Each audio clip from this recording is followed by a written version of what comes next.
All right, and we have Councillor Fazer is on the phone this evening, and Councillor De La Grange is absent. All right. Public comment. This is an opportunity for the public to address the City Council on items not related to a public hearing or council action item. The intent is to provide information that is pertinent to the city's jurisdiction. Each speaker will be given 3 minutes to address the council as one body, not to individuals. At the conclusion of public comment, council will have an opportunity to respond. This meeting will proceed in an effective and courteous manner. Citizens and council members will be allowed to state their positions in an atmosphere free from slander, threats, or other personal attacks. Signs or placards, outbursts of applause, campaigning for public office, or other disruptive behavior will not be tolerated. If you have a question regarding any government-provided service or a current city policy, please contact the city manager's office in an attempt to resolve the matter. And first up tonight is Larry West. So please step up and make sure that the light at the base of the microphone is on. When the yellow light goes off over there, it means that you have 30 seconds left, so don't panic. And when the red light goes off, it means that your time is up. And I appreciate it if everyone would stop promptly when the red light goes off so that I don't have to interrupt you. Hi, Larry. Hello, how you doing? Thanks for having me here tonight. There's 3 things I want to touch on.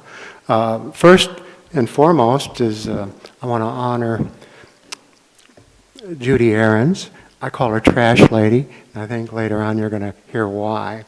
But I've seen her on the way to church picking up trash, on the way home picking up trash, changes into old clothes, and another 4 hours picking up trash.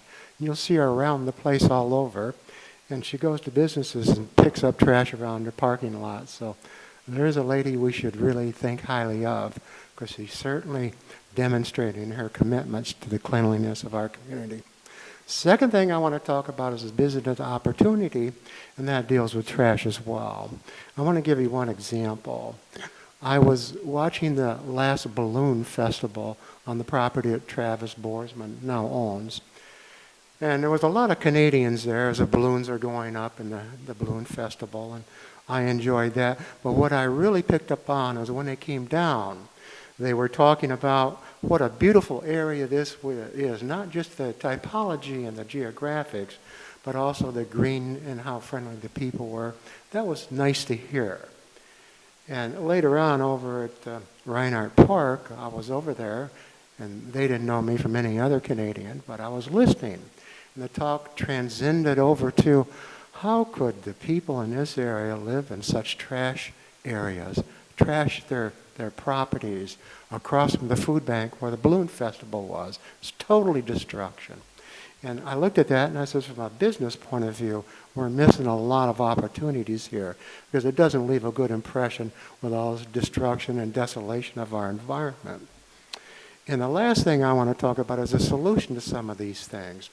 I'll give you one example because of my time limits here. But if you go to Germany, in many small towns like Grants Pass, what you see is people always picking up out in front of their property. So I was asking, how does that happen? You don't see dirt, you don't see cans, bottles, papers, or even a cigarette, but this is simple. Local towns pass an ordinance that you as a property owner are responsible for the cleanliness to the center of the street in front of your property. And that goes for apartment owners too. And so you don't throw a cigarette butt out or something because you might get a rock through the back window. But if we could put all these things together, one, honor what Judy Ahrens does here for herself as an example, and look at the business opportunities as well as the rest of it, it might be an area you may want to explore to see if we could implement some of these solutions that they're doing international. Thanks for your time. Thank you. Next up is Judy Ahrens.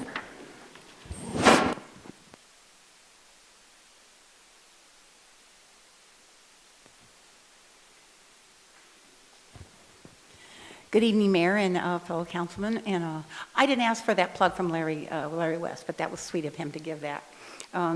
I want to say, I love this community. When I moved here 11 years ago, I thought, what a cute community. I was just raving to everybody in California.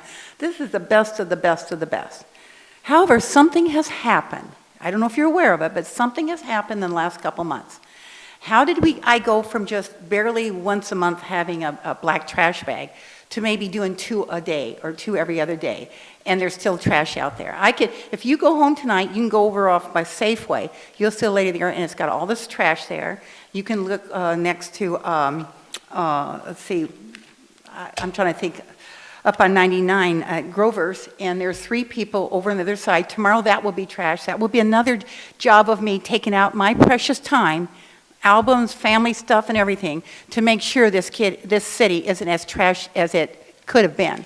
So my question is, what are we going to do about this, like Larry said? I'm not here just to give you the problem. I hope you observe the problem. And when you're going home or going to Medford, look on the side of the road. You know, the more problems we have with this and the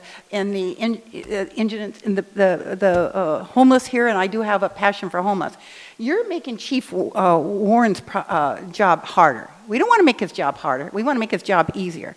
We could use some of the youth, whatever it takes, but we need to all work on this collectively together. Now, here's one solution I thought of. Poor Aaron. Where's Aaron? Someplace out here. Yeah. I brought in 4 bags that I picked up it wasn't very nice, but as a prop. He says, you can't bring them in, Judy. So he dumped them in your dumpster out there. But these were things I picked up in the city on my time, and those are expenses of my trash bags. And I'm still using more of mine. So what can we do? We can maybe have, somebody has suggested that you have a bigger dumpster. That dumpster is kind of small, incidentally, but you have a bigger dumpster and let people bring the stuff in. Make people more aware. Have a presentation. I'm going to tell people to go around and take pictures. You could do it tonight or tomorrow and look at all the trash around this area. Now, what I've been doing, Bill Meyer is interested to know how you folks respond, because I told him I was going to be talking about trash tonight. And I said, there's some solutions. We got the problem. We got to look at solutions. And the solution is that everybody cares. Wouldn't this be phenomenal if you suggested, when you're out taking your walks, what an idea. Take a trash bag, take a little paper bag, or when you get at the supermarkets, pick up the trash. I see more people walking over trash, and that can be officials too, walking over trash instead of picking up. But when I go over there and I see trash, I park my car, I walk 2 blocks, I pick up the trash, and I say, wow, doesn't that look nice? Like when you come into the city now, I've been up on that ledge and almost sliding down. I should have had something on because I could have ended up in the street there. But the point is, we all can do something collectively. I think we should have the pride that we need to do to make this city a nice city for people to come to. Thank you. Thank you. Next up is Paul Mitchell.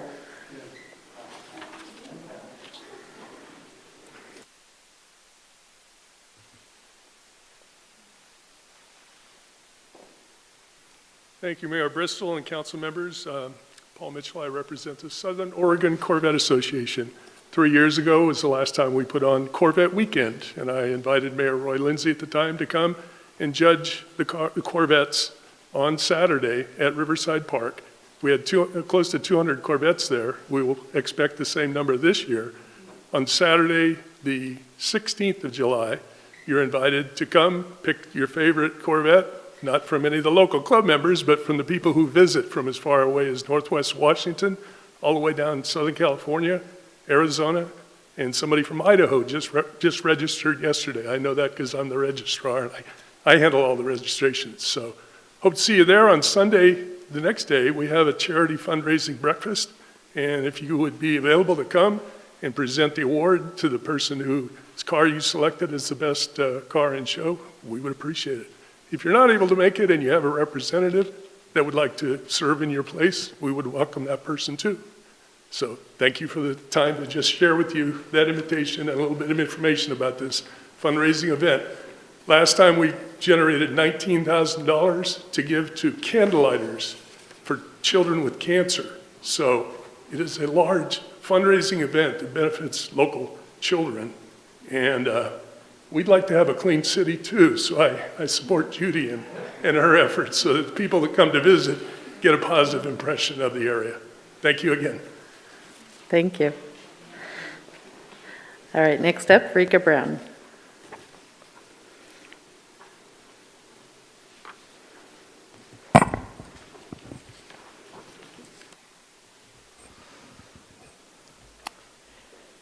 Rika Brown, 1415 Southwest Bridge Street, Grants Pass.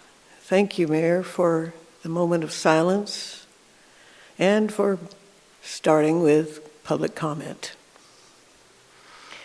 Our city parks are gardens, picnic areas, and playgrounds for residents and visitors to Grants Pass. But now they are also campgrounds for those with no other place to live, without proper facilities or supervision, because we long ago stopped serving the bottom of the housing market.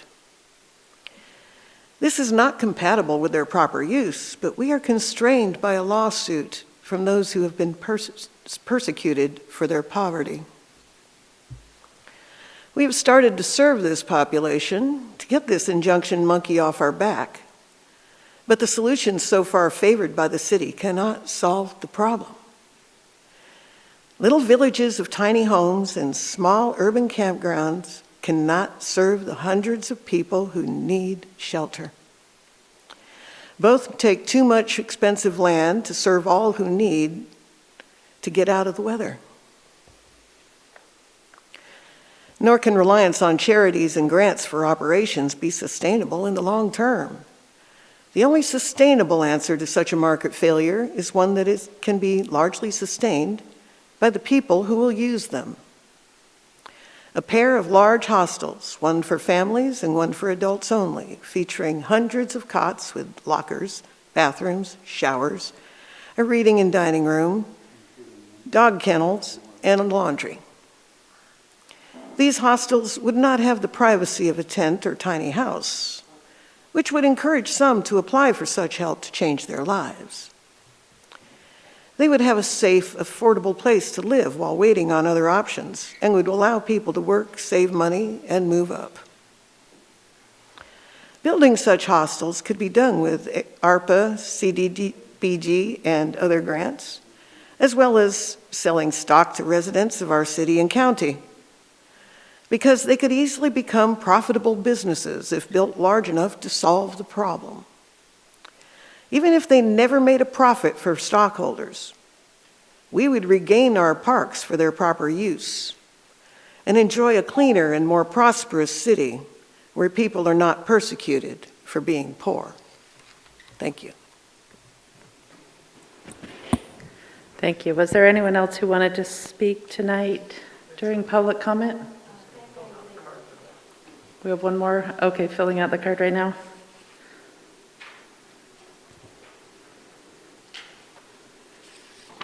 Sir, you don't really need to fill out the card. You can just come forward and tell us your name is fine.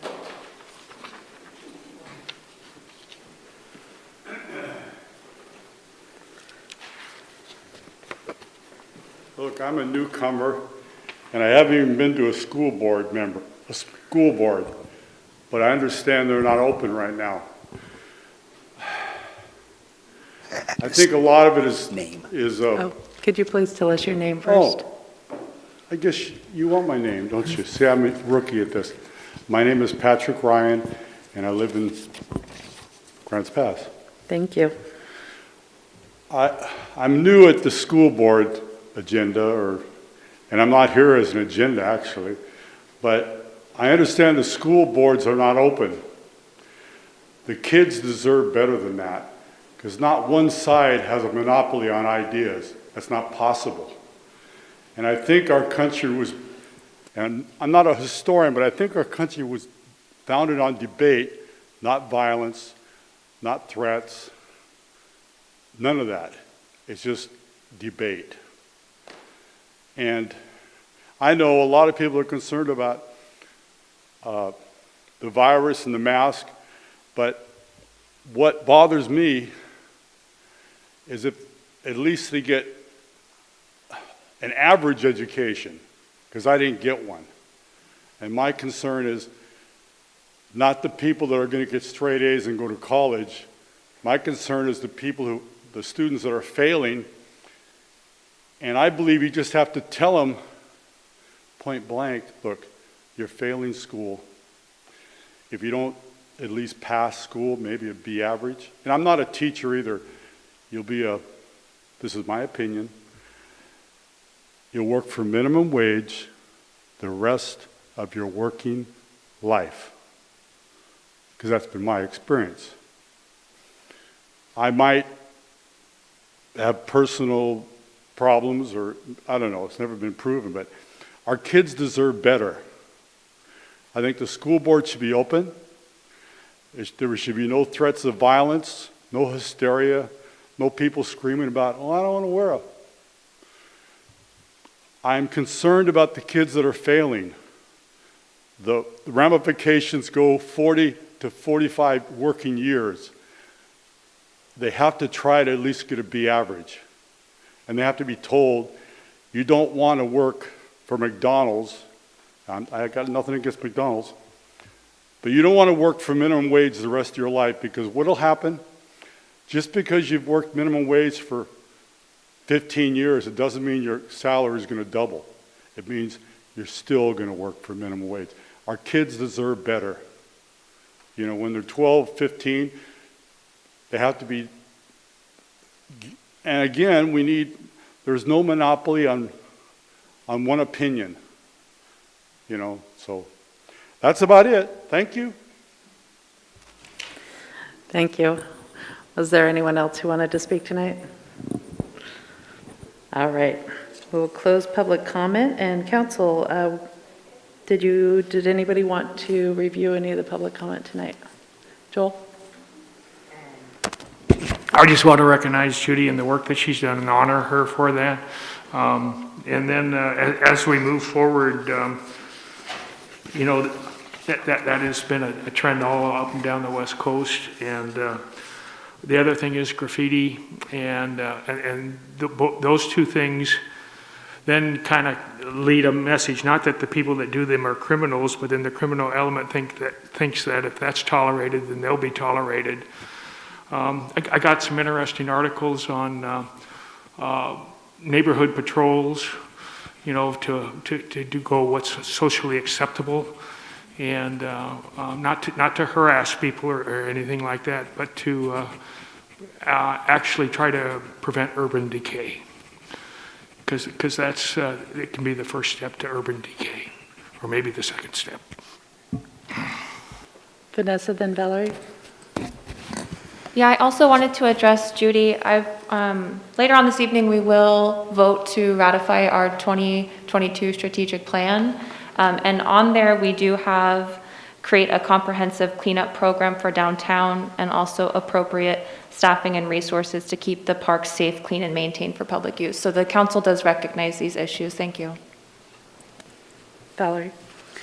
Yeah, Judy, I just wanted to say thank you, and John as well. I believe totally in what you're saying, and you're right. I just had a discussion with my Rotary. I know that we have set May 14th as a cleanup day to start getting trash. I love the idea of doing more of that and encouraging that in our community. I would love to do some sort of rewards program where when you see people out there for their walk picking up trash, that we reward them for that. So I love your idea of that. So I would like to see if we can, as a community, encourage that, people who are out walking to pick up the trash. I wanted to thank Paul Mitchell for coming in and talking about the Corvette weekend. I also wanted to just ask Rika, because I know she's talked about the hostels for a long time, and I'd be interested in knowing if you have examples of communities where they have them, because, you know, we know, unfortunately, sadly enough, but there's a lot of requirements when you go to build things like that. And it would be interesting to see it being done somewhere else, and seeing if other places have it and how it's run and who organizes and does that sort of program. So I encourage her to reach out with more specifics with that one. And just responding to Patrick, I am a school teacher, and let me tell you, I spent 20 years trying to explain to students what minimum wage was and the difference between going beyond a high school education and what that could do for you. But unfortunately, students don't always listen. And I think that's, as a parent, as a teacher, it breaks my heart as well. So thank you for coming in and bringing it to our attention. Thank you. Is there any further comment? All right, let's move back to our public hearing. Continued over from last meeting. Do I need to read that admonishment again? It might be good because we have new members of the audience that may want to participate in this public process. Alrighty.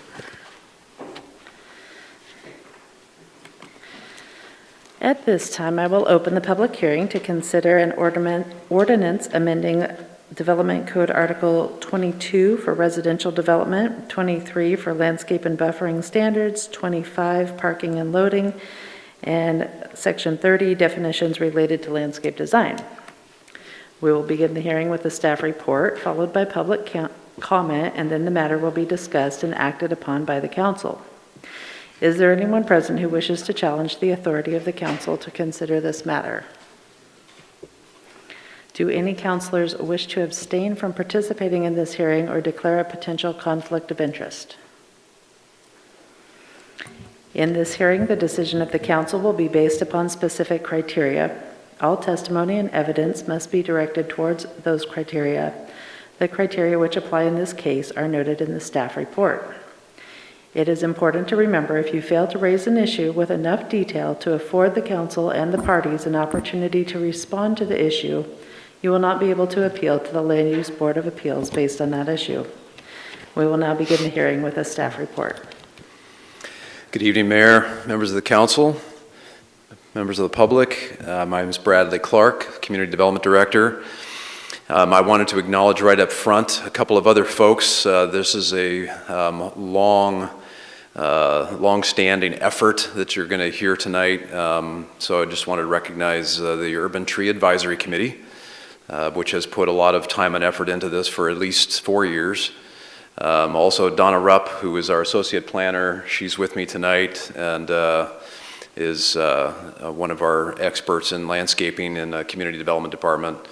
Also, Tony Meekum is not with us tonight, but as you know, is our urban forester and is also the staff liaison to the Urban Tree Advisory Committee and has himself put quite a bit of effort, particularly into the trees section of this code.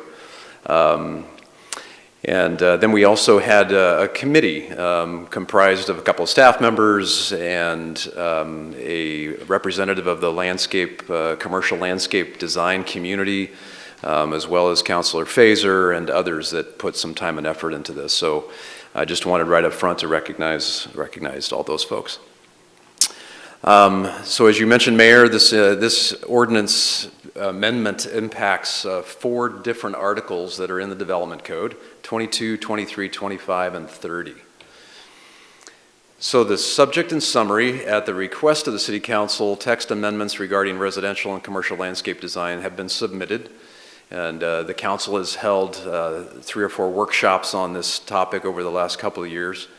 The majority of the changes that we're going to talk about tonight are in Article 23. Updates in the other 3 are also part of the hearing. And the relationship to your council goals is to facilitate sustainable and manageable growth and to keep citizens safe. So as I mentioned, work on the edits started in early 2020 on the specific amendment, but some of the recommendations that led up to this really started in 2016 with conversations at the Urban Tree Advisory Committee. And there was an ad hoc committee that was formed and that did a lot of work on this. So after the workshops that the council had, the final development code text amendment was prepared. We submitted that as a formal application. One feature of the code that we wanted to point out, which you may or may not know if you didn't put the old code next to the new code in front of you, is there's over a dozen illustrations that are scattered throughout the code. And a person I forgot to acknowledge at the beginning is Kat Bonney. And she's a graphic designer, works with the Chamber of Commerce. You may know her through that role as well as Community Connections. So she spent quite a bit of time and effort working with Donna to get our what we feel are improved illustrations that will help the reader, help designers when they're looking at the code to better understand it. And then the Urban Tree Planning Commission, Area Planning Commission voted to recommend approval of these changes January 12th. That was their findings of fact were adopted then. Their public hearing was December 8th. So I'm actually gonna start with Article 23 since that has more of the changes, and then we'll go to Article 22 and highlight a couple things, and then 25 and 30. So on Article 23, this is where the majority of them are, and one of the more substantial changes to the landscaping code for the City of Grants Pass is moving from just one type of landscaping option to 4 different options. That's a fire-safe, low-water, native plant, pollinator, wildlife, and then the traditional, which is, as I mentioned, currently the only option.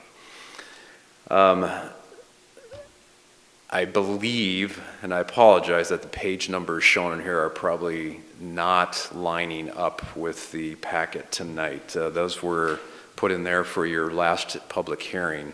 I will do my best to try to point those out, but we can refer to sections here in a minute.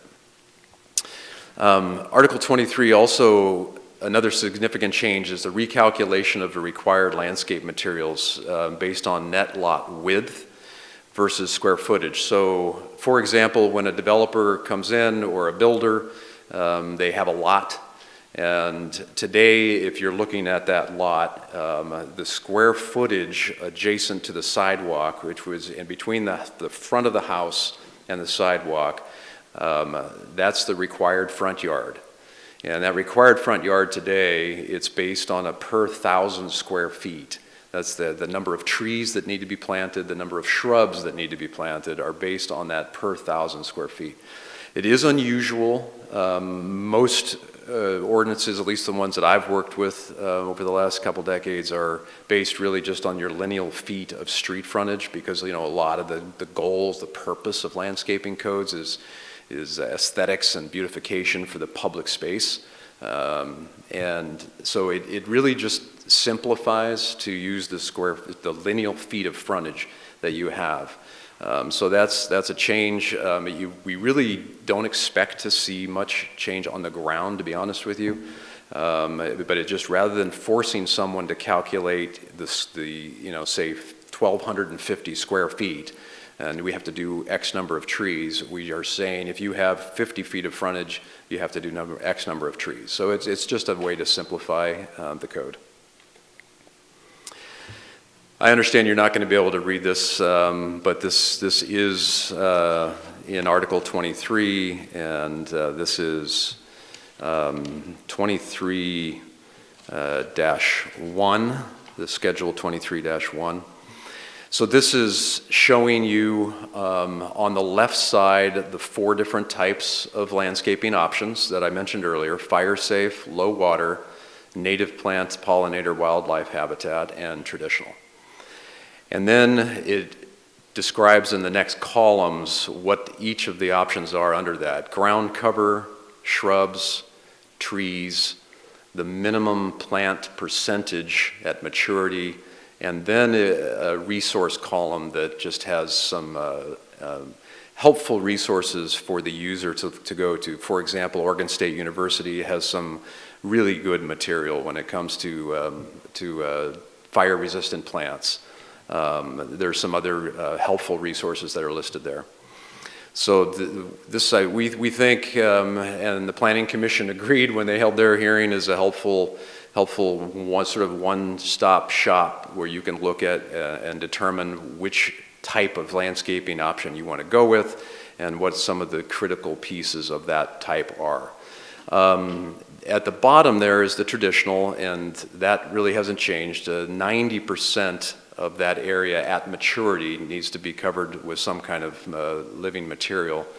The native plant, the low water are 60% and 50% respectively, and then the fire safe is 70%. I think the only other thing I'd mention on this chart is when we're talking about percentage of coverage, we're talking about at maturity. So if you drive through a subdivision that was just built yesterday, you're going to see probably a lot of blank space. And that's because, if you're getting a 1-gallon shrub from the nursery, you put it in there, but that 1-gallon shrub over time is going to grow. So what we're saying here is whoever designs that needs to look at the estimated maturity, the size of that plant, the size of the tree, And that's what we're talking about when we're talking about coverage. So that could be, many years down the road in terms of what coverage we're looking for. So we're not expecting someone to go in and immediately you're going to get, this nice lush front yard. So that's one clarification that actually is a piece to consider all the way throughout the code. This is a little bit out of order, but I wanted to put it in here because the gravel piece is really mentioned throughout all 4 landscape types. In Article 30, today we do not have any kind of definition that talks about what exactly is rock or cobble or gravel. There's nothing that says what that is. So this ordinance amendment takes an attempt at defining that. And you'll see on the top row there, rounded rock, lava cinder are examples. These are examples of acceptable material. There may be others. This isn't, we're not saying we're mandating these particular 2 types. But the definition does talk about these. It does specifically prohibit the 3/4 inch minus gravel, the decomposed granite. The primary reason for that is really permeability. And in terms of moisture and compaction around the plants, as well as, when you get a rain, when you get a storm event, you tend to have a lot more loose material in the 3/4 inch minus gravel and the decomposed granite that can compact and create a much more harder surface over time, especially if it's being walked on a lot or it's being mowers are going over it, etc. Whereas the rounded rock, the lava cinder tend to allow for a lot more permeability and the moisture level feeding the roots over time. So a couple of other changes in Article 23 before I go on. One change is dealing with this vehicle intrusion area. So here on the right-hand side,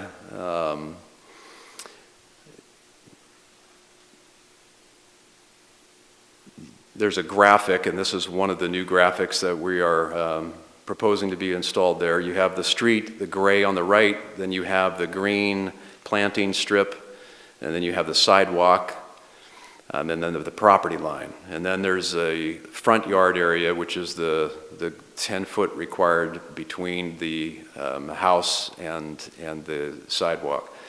So today there is a complicated chart in there that talks about, what amount of area of that landscaping can be penetrated by vehicles. There is some allowed, two parking spaces are allowed to go in there, but we're proposing to essentially delete that chart. It's caused some complications and confusion over the years. And just show that in that front yard landscaped area, you are allowed to encroach 5 feet. So basically half of that 10-foot could be with 2 vehicles that could encroach into that front yard landscaped area. This is for the medium, high, and high density residential zones, the R3 and up. Also in Article 23, we have parking lot design standards, and these are, again, coming from the Urban Tree Advisory Committee. There is an increase in the canopy cover to 50% of parking lot surface area at maturity. We're moving into commercial design here, commercial and industrial parking lots. And the part of how we would get to that 50% parking lot surface area at maturity in terms of the canopy coverage is by improving the environment in which those trees are planted. And if Tony were here tonight, he could give you a much more technical and better explanation than either Donna or I can. But essentially, the soil volume and the soil types that those trees are planted in is a critical piece of this. So it does call for adding structural soils in areas where you're going to put trees in commercial parking lots, increasing the minimum size of those parking islands by 1 foot. Today, the interior width of those parking lot islands is 6 feet, and this code proposes to go to 7. measured from the inside curb to inside curb. And again, that's got some research behind it, according to the Urban Tree Advisory Committee and the arborists, that will considerably improve the potential for those trees to mature in a healthy manner. We have also the landscaped, including the landscape ratio of 120 square feet per 8 parking spaces. That's another change. This is an example of a parking lot for a commercial development that was approved not too long ago near Home Depot, just to kind of show you an example of a commercial parking lot. So demonstrating what I just talked about, the calculation of the mature canopy coverage is being based on species. So again, you would look at whatever species of tree you as a property owner are proposing. What is that mature width at what is the canopy width at maturity, and then 50% of that parking lot area at maturity would need to be covered. And then the parking lot islands that I refer to, going from 6 to 7, would be, for example, in front of a building, you see the row of parking, and then at the end there's a parking island. So those are the areas that we're talking about when we're talking about increasing the width.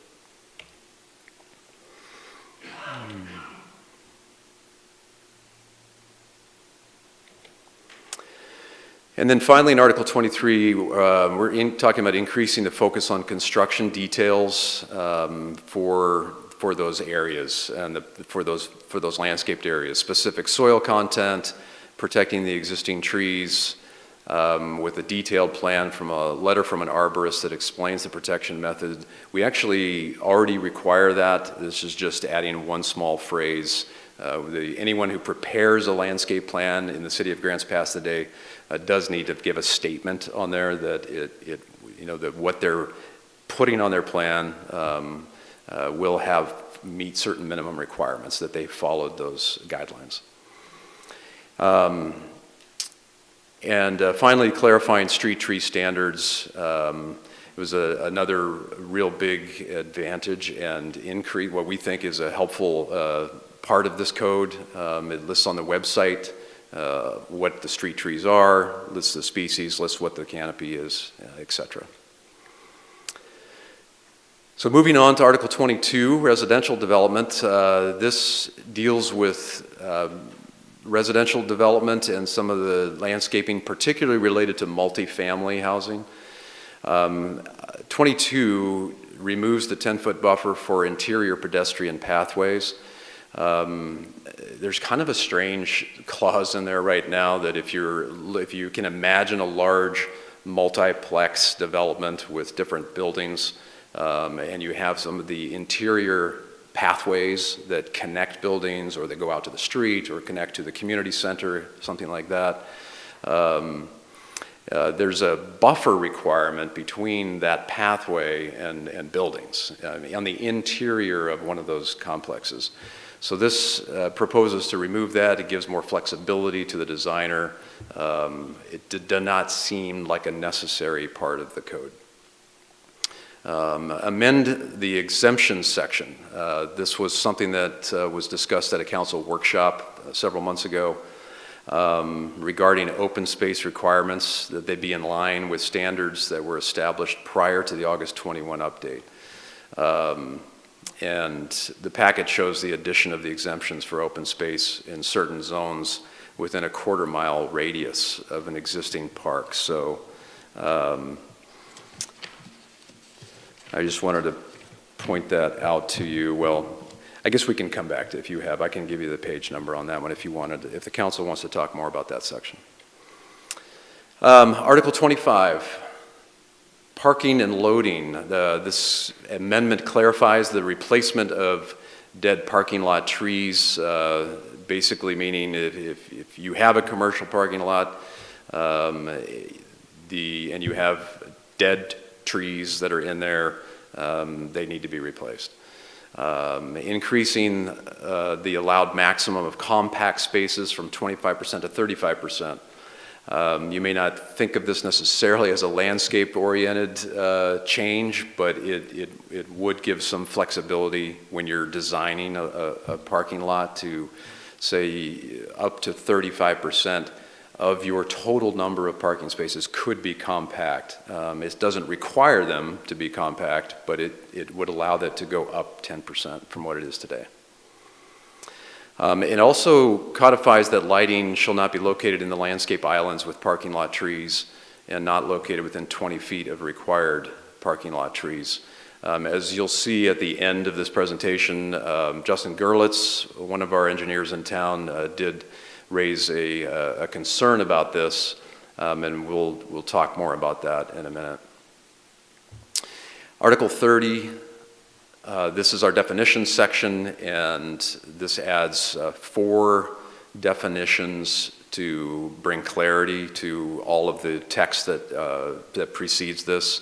Specifically, living ground cover, lot net width, rocks, cobble, gravel, and structural soils are all now specifically defined. So one of the things that Oregon requires when you're doing anything related to housing or that could affect housing is to do what they call a Goal 10 compliance, to essentially say, does this code amendment, does this comprehensive plan amendment comply with the state's Goal 10, which relates to housing. In looking at the proposed amendments, staff's recommendations on this are that the code is in compliance with the Goal 10 rules, specifically that the impact of these is expected to slightly reduce the cost of housing by offering options for residential developments that require less water, that require less long-term maintenance over time. Also, the minimum areas for landscaping do not impact the space needed for housing as they are staying the same or reduced slightly. So this code doesn't, in other words, doesn't mandate more square footage for landscaping that could otherwise maybe be used for housing. It stays more or less the same, if not less. And then the timeline needed to comply with the standards does also not change. Those are reviewed under the same standards that we have today. And finally, we did get a couple of comments, as I mentioned, from Gerlitz Engineering. The first one there, 50% parking lot tree coverage. And he says, as much as I like tree coverage, I don't think it will be feasible to achieve this in parking areas based on our hot summer climate. Over the past 20 years, I've not seen trees grow to full size when located within the parking lot islands. I did see you increase the interior dimension to 7 feet, which should help, but wanted to mention this.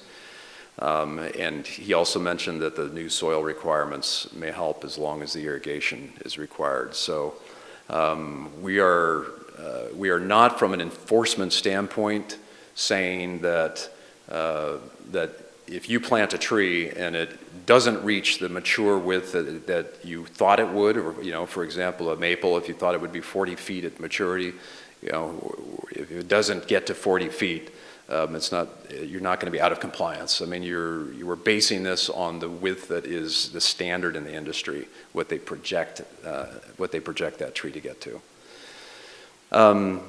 Secondly, can we still create a square planter, a diamond, in the center of a parking lot for a tree like Albertsons does?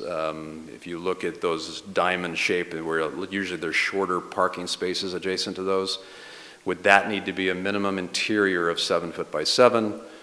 And in section 23035, parking lot landscaping at the compact shall have a minimum internal width of 7 feet and a length of 16 feet, which would mean no longer diamonds as it's proposed.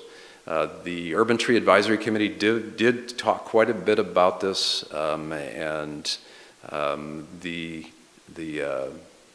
reason why it's in there is really related to the survivability of those trees. I do think there's some room there if this is something that the council wants to talk further about in terms of the length. I think the critical piece is getting to that 120 square feet. Two more points. No lights in the tree planter islands. This is an ongoing struggle. When you have trees every 10 parking spaces, it doesn't leave room for lights. This often forces us to place lights in the parking lot, which requires elevated light pole foundations. We had to do this at the Flying Lark. Could you put a light at the end of an island? At the tree on the other, any other options you can think of. And again, staff really was just going with the Urban Tree Advisory Committee on this. I don't think that from our standpoint in community development, if you are coming in with the parking lot design and you're saying, okay, I need this area for my lighting, clearly safety is important. We're not saying to reduce the lighting, but there's flexibility built into the code to allow for that shifting around and some placement if that's where the designer believes that that's where the tree should go. Then maybe we can shift that around. But I think the main point that the advisory committee your advisory committee is saying is trees and lights in the same island don't work. And so they wanted to avoid that conflict. And finally, Section 22 states parking lots for multi-dwelling residential units that are over 5,000 square feet must be separated from each other with landscape planter bays that are a minimum of 18 feet in width. Individual parking areas may be connected by an aisle or driveway. Is the 18-foot width seems excessive? Is it supposed to be length? And the answer to that is yes. So we're not saying 18 feet of width, so this is saying it's length. You're still 7 feet wide, not 18 feet wide. So that's a good clarification. So we do have criteria, as you know, for the council to approve a text amendment. Those are 4 criteria that are listed there. They're in the staff report, they're in the packet. I didn't outline all of those answers here on the PowerPoint, but the Planning Commission did feel that all criteria were met. In terms of cost implication, there are some staff resources required to update the code, website links, but otherwise enforcing the code we think is going to be very similar to what we currently do in terms of time. And then call to action, this is at your discretion. Can move to action or consent, additional, it says workshop, but I think technically you would probably have this as a continued hearing if you wanted more information.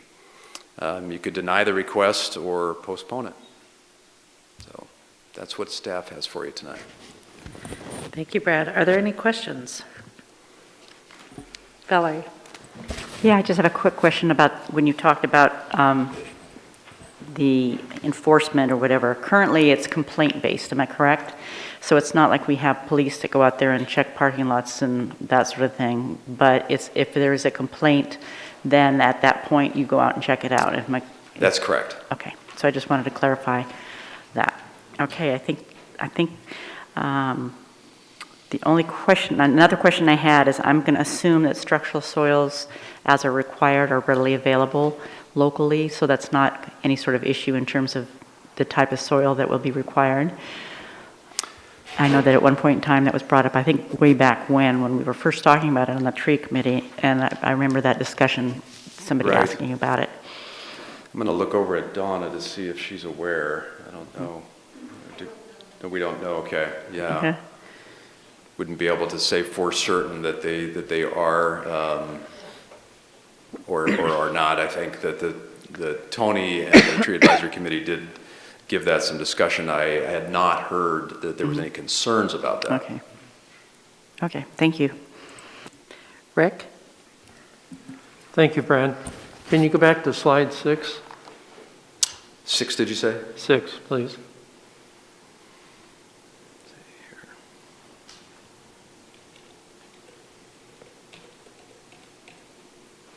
So under acceptable material, you're showing rounded rock and lava cinder. You can also go to some stores now and get recycled tires, either in red or black. Is that a permissible material as well? Under Article 30 as it's drafted, no. Okay. And then another question, under the low water options, it's my understanding artificial grass is not included as a permitted. That's correct. Okay. And last question, on page 94 of the original packet, it lists priority list of trees to be retained, and it lists like pine, cedar, oaks, and so forth. Redwood trees, which are noted in this town and some are protected, are not on this list. Is there a reason why it's not listed? I'm not aware. Are you, Donna? Are you sure they're not listed there by their species name? Well, under 23.079, trees to retain. Donna, can you come up to this podium if you're going to talk, please? I'm not seeing redwood listed, and I don't know the Latin name for it. The Latin names are not included in this list, 23.079.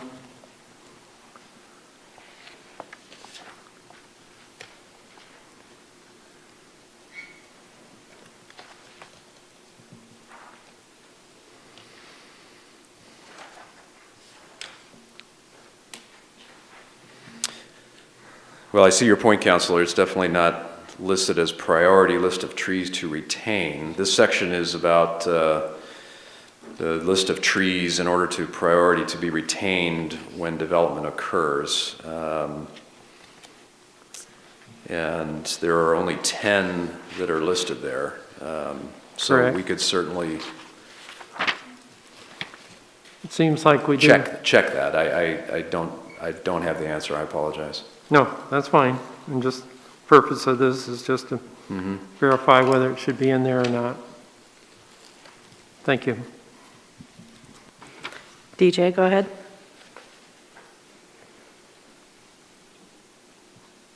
Yes, thank you. There are two items that I wanted to bring up about the a couple of changes per the tree advisory committee. And there's a couple, anyway, I'll just start somewhere. So as I talked to you earlier, Brad, about planter strips, planter strip areas between sidewalk and curbs, and another comparatively minor issue about capturing and reusing rainwater. This is not a part of this amendment. Could you describe to everybody why that was not considered? Sure, thanks, Counselor. So the landscape strips that are between the curb and the sidewalk, that is our adopted standards that are in the Public Works manual, in the public street standards. So anytime, for many years now, that a new public street is constructed, that separated sidewalk, that is the standard, which does leave that strip. That is public right-of-way. Now it kind of falls in that quasi-public space, if you will, because it is required to be maintained by the private property owner who is adjacent to it.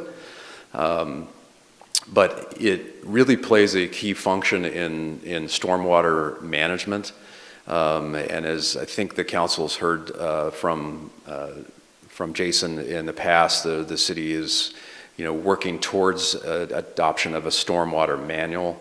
And so this ordinance really is focused on the landscaping of private property.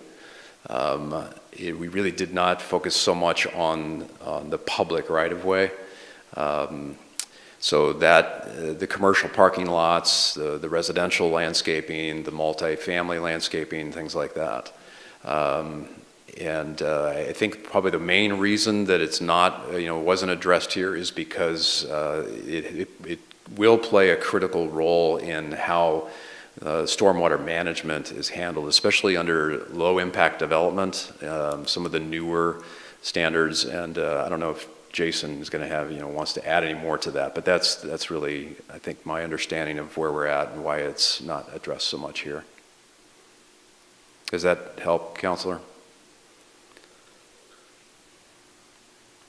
Yes, it does, unless Jason had something else that he wanted to add to that, but that's pretty succinct for me. I do have some comments about that, but I'll save it for the discussion portion later. I want to move into the commercial planter strip requirements, specifically the area requirement for trees and the prohibition of lighting inside of those planter strips. So I understand the Urban Tree Advisory has determined that 7 feet is better for the health of the tree given combination with structural soils. But the recommendation to prohibit 7 by 7 square or diamond shaped planters and going to recommending 7 by 16, the reasoning evades me because they're saying they need 7 feet. They're recommending 7 by 16 feet, and then addition of prohibiting lighting inside of those planters. Could you clarify for me if there's any clarity available why they made that recommendation? My understanding is it really gets to the square footage of permeable space. So in those planters, when you put the tree in there, in order to increase the likelihood of that tree surviving in a commercial parking lot setting, which is hot, the heat island effect, and particularly in an increasingly drier climate, that you have that minimum 120 square feet of area for the roots of those trees to be able to grow and expand, and as well as the depth. How deep you go is important. So I think to get to that 120 square feet, that's where that additional, dimension comes from. Okay. What kind of discretion, if any, would there be to negotiate changes in these regulations? 7 by 16, is that chiseled in stone? Or is there opportunity for staff discretion per application, small commercial lot, et cetera? We could imagine many different circumstances where this might not perfectly apply. The question being, is there liberty for that discussion and discretion of staff to change given circumstances? I'm looking now, and Donna will too, to see. There are a couple of sections where it's very explicit that the director has the ability to waive certain things, but there are some sections that is not the case.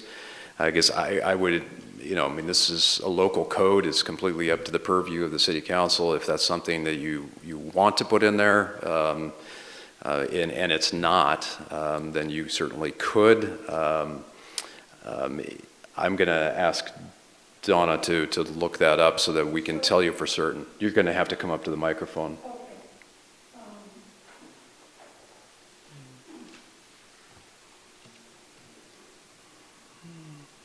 Thank you. Currently, the director has discretion of just 10% reduction. I'll have to find it in here, but the other possibility of change to that is a request for a variance based on site conditions.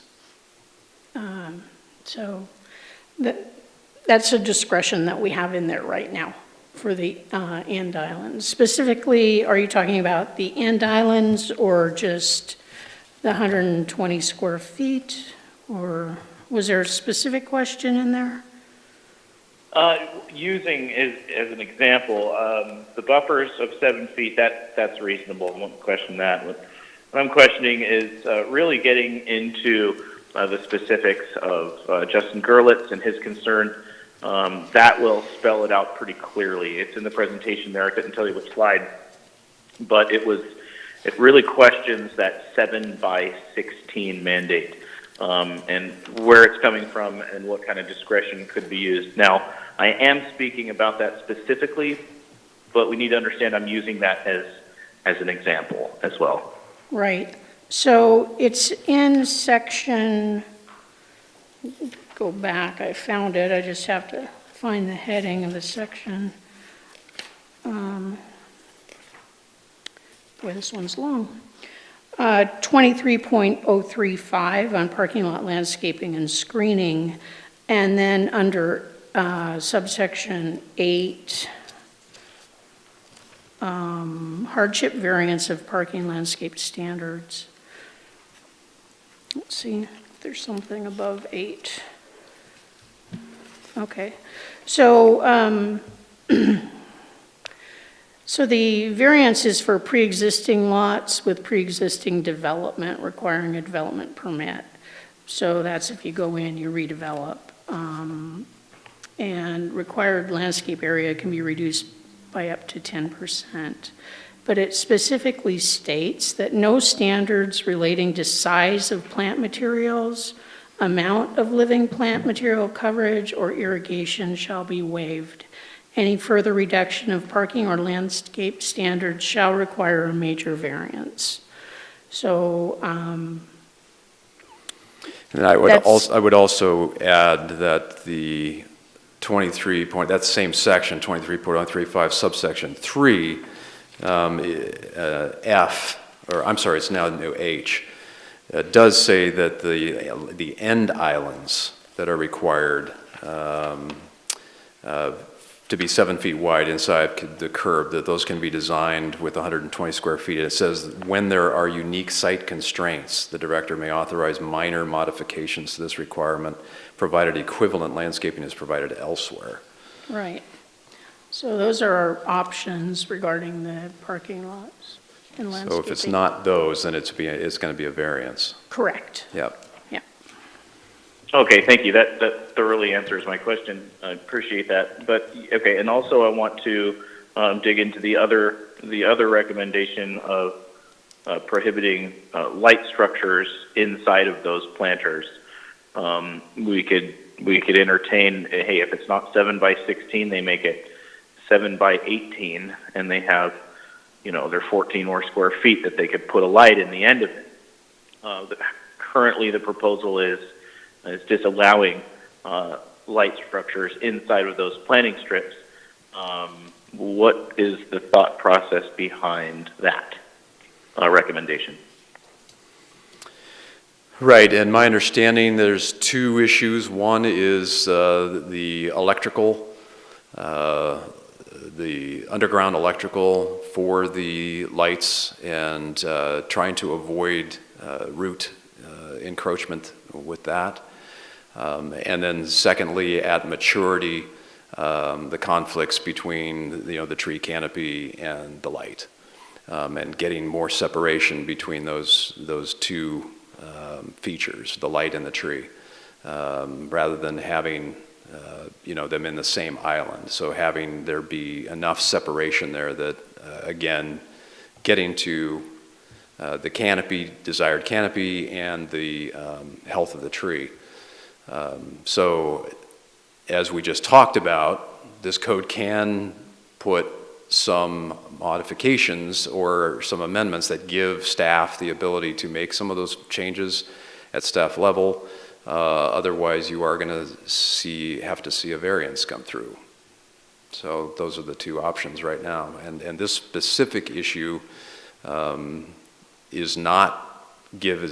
is not given the ability to make that determination. So that would be something maybe the council wants to consider during discussion. Okay, thank you. Those are all my questions for now.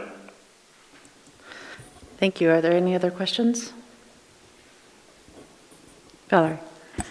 I just have one question, and that is that this is based moving forward. So if they redevelop or do something moving forward with the property, then they would have to go into the code, but it's not retroactive. Am I correct? Correct, yes. If you have an existing property, unless you're doing a substantial modification to your parking lot where you're actually removing asphalt, removing concrete, But if you're simply talking about maintenance or restriping or repaving, none of the new standards would kick in if you're not in compliance today. Okay, thank you. Vanessa? Thank you, Brad. In your opinion, do these amendments decrease the tree canopy requirements for new development? Do they decrease what today's is? Yes, would it decrease the amount of required tree canopy? No. No, I mean, I think it actually increases, primarily on the commercial parking lots. The number of trees is still very much equivalent to what it is now. If you saw the fire safe feature used more, I suppose it could be, but because that you have to have 30 feet of separation for the new trees in a new development for fires in the wildland urban interface. I'm sorry. But we don't anticipate that to really reduce either. Thank you. So, yeah. DJ? Yeah, moving over into the residential side. So we now are allowing 4 pathways for compliance: fire safe, low water, native, and what we're calling traditional. And they have associated percentages of coverage. For example, fire safe is 70% coverage of living ground cover that you select from the list, traditional being 90, etc. How were those percentages determined? So I think I'm going to ask Donna to come up. She did some of the research on this along with Tony and the committee to kind of help shed some light on that. So during the ad hoc committee discussions, I'm not sure if you were there for this particular one, DJ, but I did research and brought in information from several different cities that have similar climates. So looked at Medford, Ashland, Redding, California, Bend, and looked at the percentages of what they considered for these different options. And it was just based on that research. We talked several times in the ad hoc committee about not reinventing the wheel. We don't have to recreate when we have several cities that have very well-defined landscape codes. Like Redding, California, being in California, they're very strict on their water, and it's very detailed on what you can plant where and how, and you have to have certain irrigation zones, and Bend had a lot more options and really focused on native and local plants. So it was really gathering the information and putting that together and sending it out to people for review. It went out to the ad hoc committee, worked with Tony, and just said, okay, these look reasonable.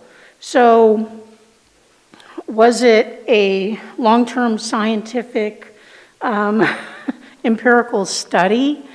No, it wasn't. It was based on best management practices from other cities that have similar climate. So it is open to interpretation. The one thing I do want to point out is that fire safe is not the same as drought tolerant. Those are really different. A lot of people think they're the same thing, and they aren't. So it's a matter, in a fire safe design, you can have lots of vegetation. It just can't be specific types that provide a lot of fuel. And in your drought tolerant ones, the idea is once you get these plants established, they don't need as much water, and you aren't going to have a lot of turf. Green grass is what really takes up a lot of water. So DJ, I can't tell you specifically based on this scientific study, this is where these percentages came from. Yes, thank you, Donna. You've answered my question. And just for clarity's sake, yes, I was a part of that ad hoc committee, and yes, I was present for the discussion. But Okay. this is something that I've been determined to be important that everybody in the room knows. My colleagues on council and anybody interested in hearing where this came from. That's the purpose of my question. Okay, awesome, thank you. Did you have other questions, DJ? I do have one more question, and it also pertains to these 4 pathways, if you will, for residential application. We have different pathways that you can choose: low water and native plant pollinator. And I'm curious about mix and matching. Brad, you and I had talked about this pretty well before the meeting, so I think you understand my question in that, are we trying to compartmentalize 4 succinct pathways, of course, interface aside, being that it's required to have fire-safe landscaping in the interface?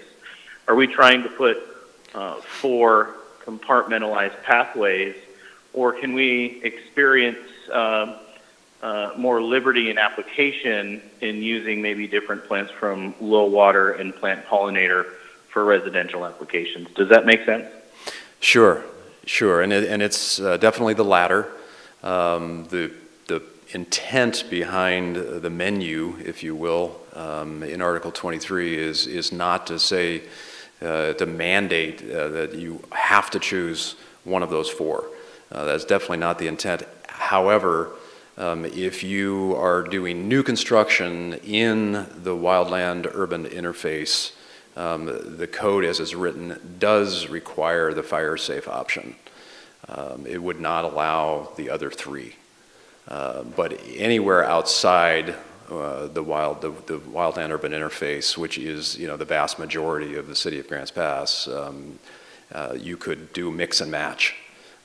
We do have a statement in there that asks for the designer to specify. So if you want to, if you're talking about one section of the yard to be more of the drought tolerant and one section to be traditional with some lawn, that's certainly doable. It's just to kind of call that out on the plan, so it's clear. Very good, thank you. That's all my questions. All right, council, any other questions? Not at the moment. Okay, this is a public hearing, so is there anyone from the public who wanted to speak on this issue? Please come forward and state your name. First, Rika.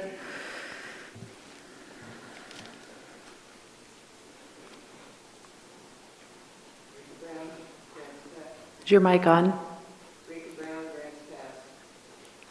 No, it's not. There we it go. is. Well, I know why you wouldn't want to be mandating keeping redwood trees. They get very, very big, and their roots are really big for heaving up sidewalks and pavement. And, yeah, they're the 800-pound gorilla of the landscape.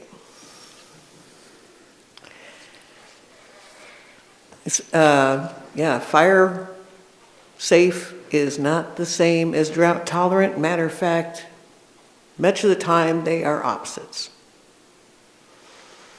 In general, you want deciduous trees for, except not eucalyptus, for your fire-safe landscaping. Evergreens tend to be more flammable. And there's a lot of drought-tolerant stuff that is drought-tolerant because it has lots of oils and stuff and waxes to hold in the water.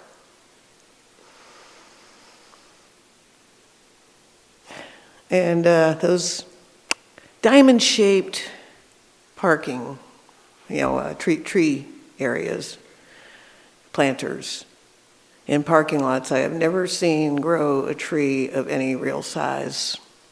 And they tend to die. And we have a lot of empty tree planter type things in our commercial parking lots. I've seen a lot of the oak trees. They were supposed to be very tolerant of heat and drought, but then they were swamp oaks in the Walmart parking lot.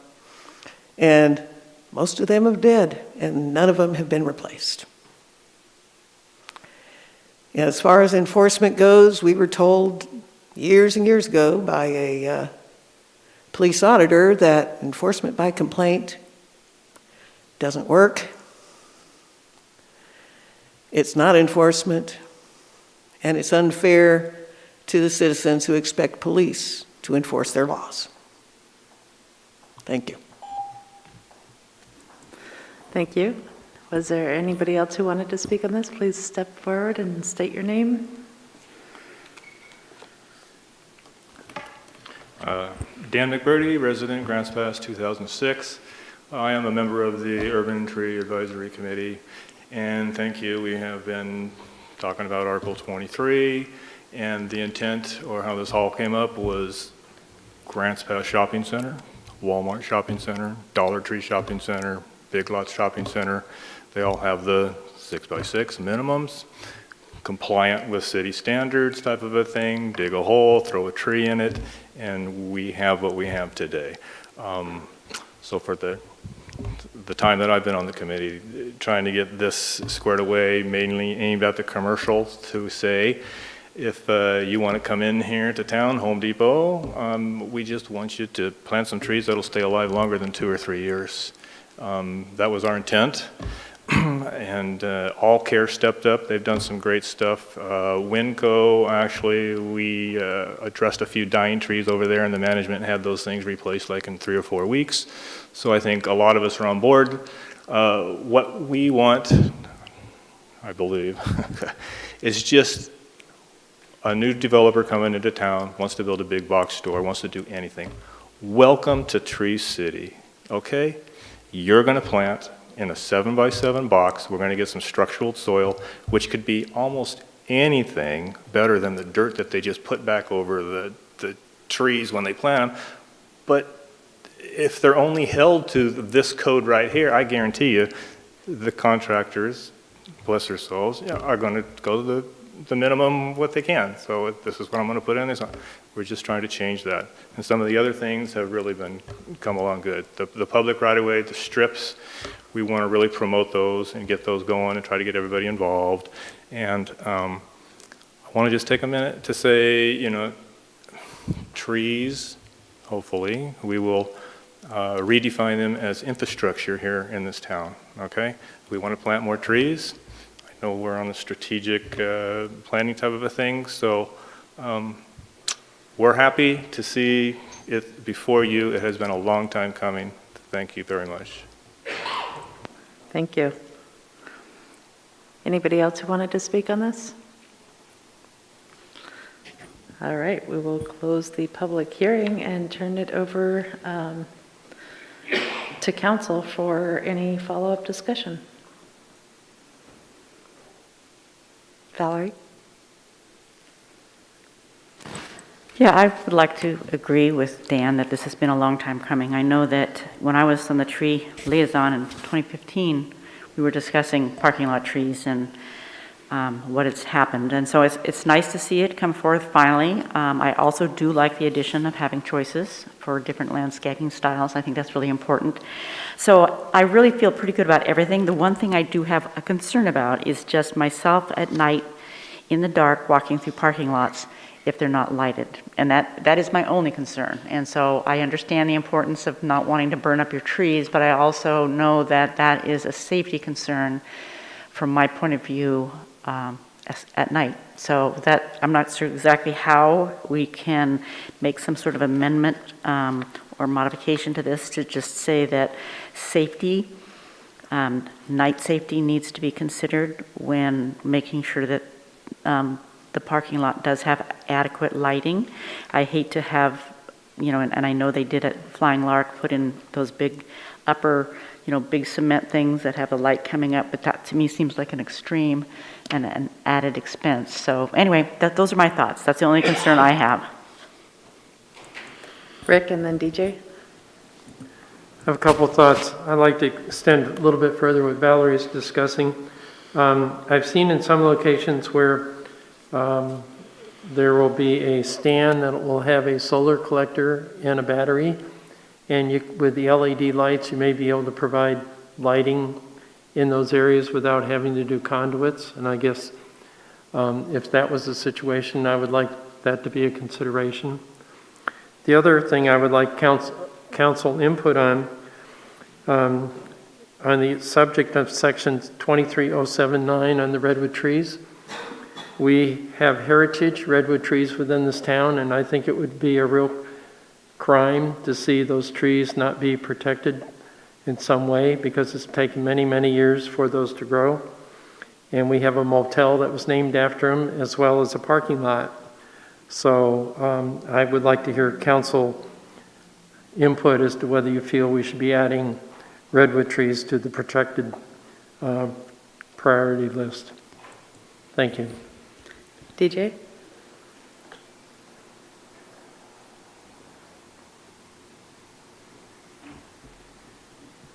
Okay. Let me start with the two things that we decided to not address for this discussion. Most importantly being the planter strips in the public right-of-way that we have between curb, gutter, and sidewalks. So currently you have to use the traditional pathway, which either means you put grass in there and the property owner adjacent would have to maintain it either way, or you fill it with bark and minimal amount of trees. You can drive all over this town and see planter strips that are either mismanaged because they have grass, or otherwise grayed out because they put bark in there, because that meets the traditional pathway. And whereas I understand that this is linked to the stormwater plan, I think this is something deserving to look into.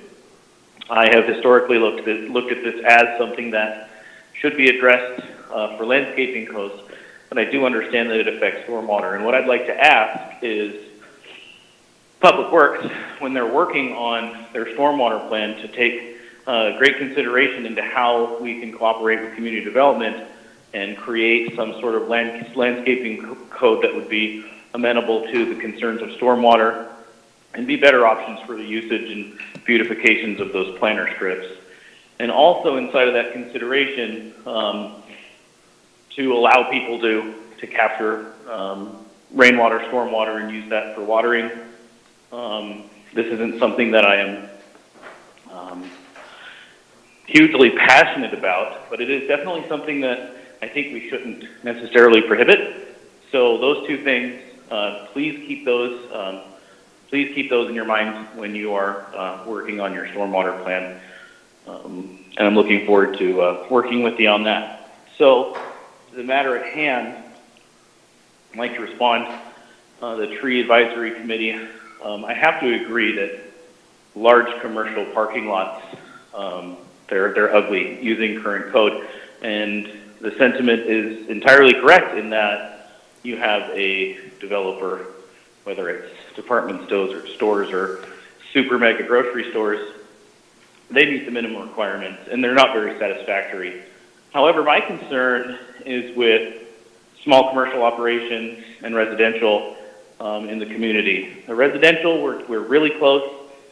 Small commercial operations, there might be some discretion on the Director of Community Development or options for variances or otherwise, that it could even come potentially to City Council at one point in time. I think that some of the regulations that they've proposed are a little bit too excessive, particularly the 7x16 planter strip requirement, which is section 22-104. I think that's too excessive. I'd be entertaining changing that to something between a 7x7 or 7x16. The other thing I would like to see changed is allowing lights in planter strips. Maybe we could get clever and think about creating a planter strip that is larger than what the minimum required island is, that would allow a light to go in there. That would be, I think, an amenable solution to the designers and engineers, and also, you know, proponents of trees. I'm not particularly worried about conduits or otherwise, especially when considering safety. I do understand that this wasn't proposed to have fewer lights in parking lots, but it is going to make it a little bit more challenging. So that'd be the second thing that I would like to see changed on this. The third and final thing I'd like to see changed is the proposed percentage coverages on a couple of the sections for residential use. One, it would be fire-wise is at 70% coverage.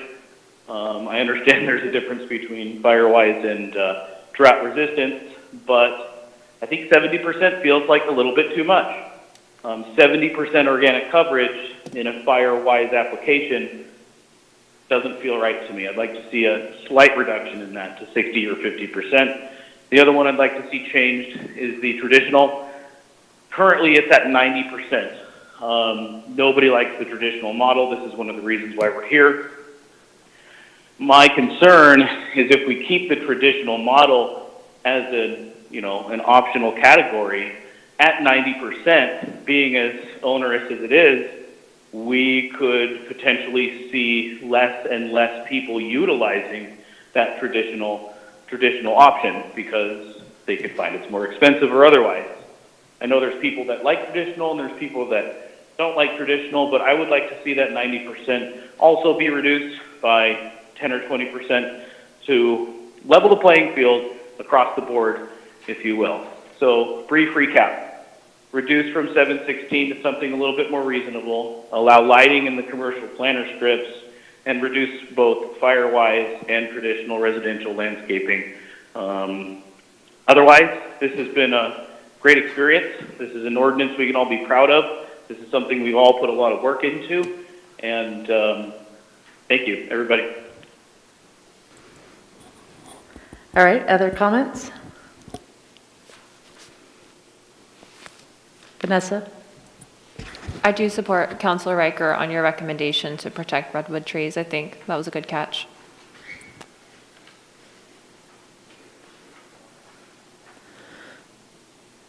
Anybody else? Joel? Well, I'd just like to summarize what I've heard so far, and as we move towards a motion and see where the agreement lies. I heard redwoods in 23079. I heard allow lights in the planter strips from two councilors. Reduce the coverage in fire-wise from 70 to say 60, and from traditional from 90 to say 80. And then the 7x16 divider strips being reduced somewhat. I'm not sure we want to go to 7x7 because I think there's some valid points there. But we could reduce that, say 7x12 or 7x14. And proceed with the motion. That was just my thoughts for discussion. Okay, you want to make that motion? Yes. Okay. I move to adopt the developmental code text amendments for Article 22 residential development, 23 landscape and buffering standards, 25 parking and loading, and 30 definitions related to landscaping standards with the following modifications. First modification is that the coverage for fire-wise be reduced from 70% to 60%, the traditional from 90 to 80%, that we allow lights in planter boxes, that we allow or add redwood to the priority list of trees to retain under 23.079. I kind of feel sorry for the person that has to repeat this. And reduce the planter widths to 7x14 and allow lights in those planter strips. All right, is there a second? Valerie? All right, is there any discussion on the motion? DJ has his hand up, so I'll have him go first and then Valerie. Joel, you nailed pretty much everything. I'd like to see 7 by 12 for those planter strips. That'll leave a little bit of leeway if somebody wanted to make them bigger for light infrastructure into those without making them too large. And other than that, I can entirely support your motion. Valerie? Yeah, I just kind of want a little bit of clarification on the 7 by, say, 12, 14, or 16. So I guess I'm just trying to think about there's been a lot of stuff to go through, and I have gone through it. I thought I did a really good job getting through it all. But on the planter strips, what they're trying to do is make them longer as a port. Am I correct? I just want to say so they're kind of like on the perimeters. I just kind of want clarification from somebody, I don't know, on exactly what we're talking about, so that when I think in my head the difference between, I know 14 and 16 is longer, but I'm just kind of trying to see visually how that changes things. I can handle that one. Yeah. So we're specifically referring to islands in the field of a parking lot. Okay. And so what's currently allowed is 7 by 7 diamonds that is put at the intersection of 4 parking spots, and it kind of curtails the corner there, makes it a little smaller. So that's what we're talking about. The proposal is for the islands to reach the canopy requirement to no longer be able to do 7 by 7, and that the minimum that those could be is 7 by 16 without light infrastructure. Does that clarify your question? And it's in section 23035, if you wanted to read it. I did want to add how much I like Kat Bonnie's illustrations. I just want to make a note of that because it is so much easier to visually understand when you have these pictures. I guess I knew that the diamond was out. What exactly were the measurements of the diamond? They were 7 by 7. They were 7 by 7? Okay. And so it looked to me in the illustrations that what we were doing is instead of having islands, we were kind of going around the perimeter and putting the perimeter in as the spots for the trees, if I'm correct. And wouldn't that have to do with the length or the of what the lot that you're dealing with? And I guess that's my question. So you're just making them longer, rectangular, as opposed to a diamond. Am I correct? So that's basically what you're correct. About. Okay. In that you're increasing that minimum, and yes, anything you could think of from the implications of that decision are you have to be more clever about where you put them, how you implement them, where you're going to put your lights, and still meet your parking space requirement. Okay. So yeah, you are correct. So, and if you were to go 7 by 12, you're talking a minimum. So they could make them longer, but you can't. Currently, the minimum would be 16, and you're saying that let's make the minimum less, and then you can add more if necessary. Am I correct in that? Yeah, that's correct. And it's just a feeling, been around the block a few times, that 7 by 12 should be fine with structural soils and be able to get a light in there. Okay. So I just want verification from Brad that he feels that would be, I guess Tony's not here, so we'll have to ask that would be fine. Okay, thanks for that clarification, DJ. I just visually was trying to think about it in my head. I knew the diamonds were going away. I wanted to be able to visually see it. And I think in terms of irrigation, it seems like it'd be a lot easier to irrigate as well. Are you actually asking Brad a question? Well, I did ask him, but I saw him nodding his head, so I guess I assumed that. Well, DJ was doing a good job, so yes. I'm not going to be able to confirm for you that by going from a 7 by 16, which is 112 square feet, to a 7 by 12, which is under 100 square feet, that is going to have one way or another on the health of a tree. I'm not able to give you that answer, but is it? The motion right now is actually for 7 by 14 anyway. Joel?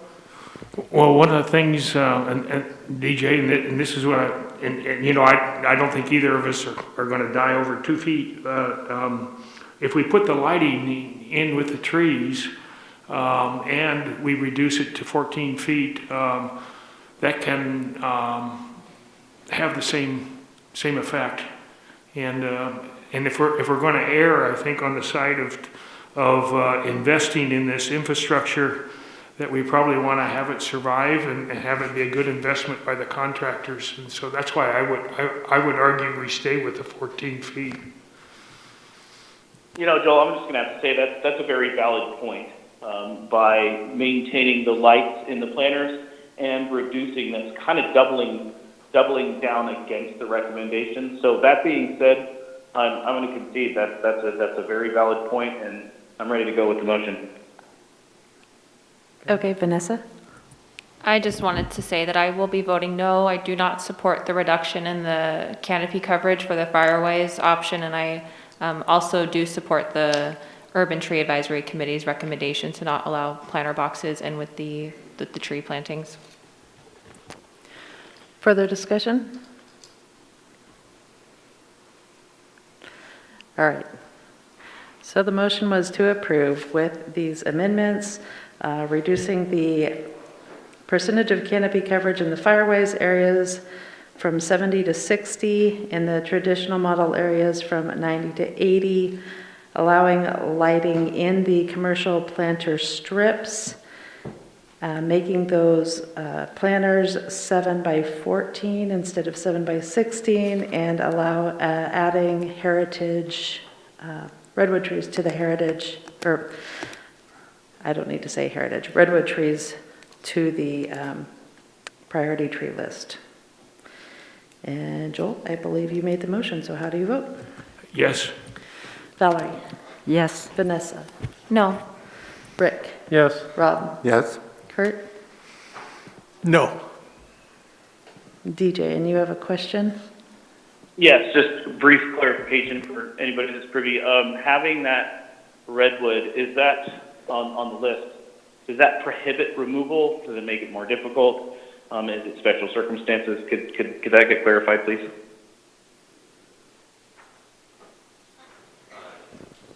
So by adding it to 23.079, you're saying that this is the list of trees to be priority for retaining on properties when development occurs.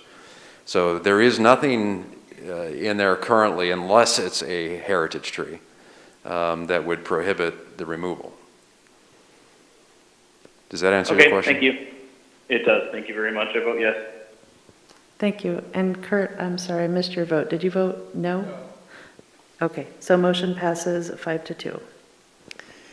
An ordinance of the Council of the City of Grants Pass amending Development Code Articles 22 Residential Development, 23 Landscape and Buffering Standards, 25 Parking and Loading, and 30 Definitions related to landscape design as amended.